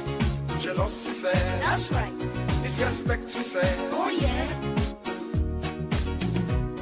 Now we help we say, oh yeah. No condition of permanent, that's right. If for the big one in my parliament. Togetherness, oh yeah. We bring progress, that's right. Now we get we country interest, and interest when we say, we all go walk up on success. Now, people, do you make we come together forever? We country just go, they go stronger. Selfish that matters and Congo are not proper. Because we drink and walk who have a flower.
This is Truth Radio, 103.9 FM.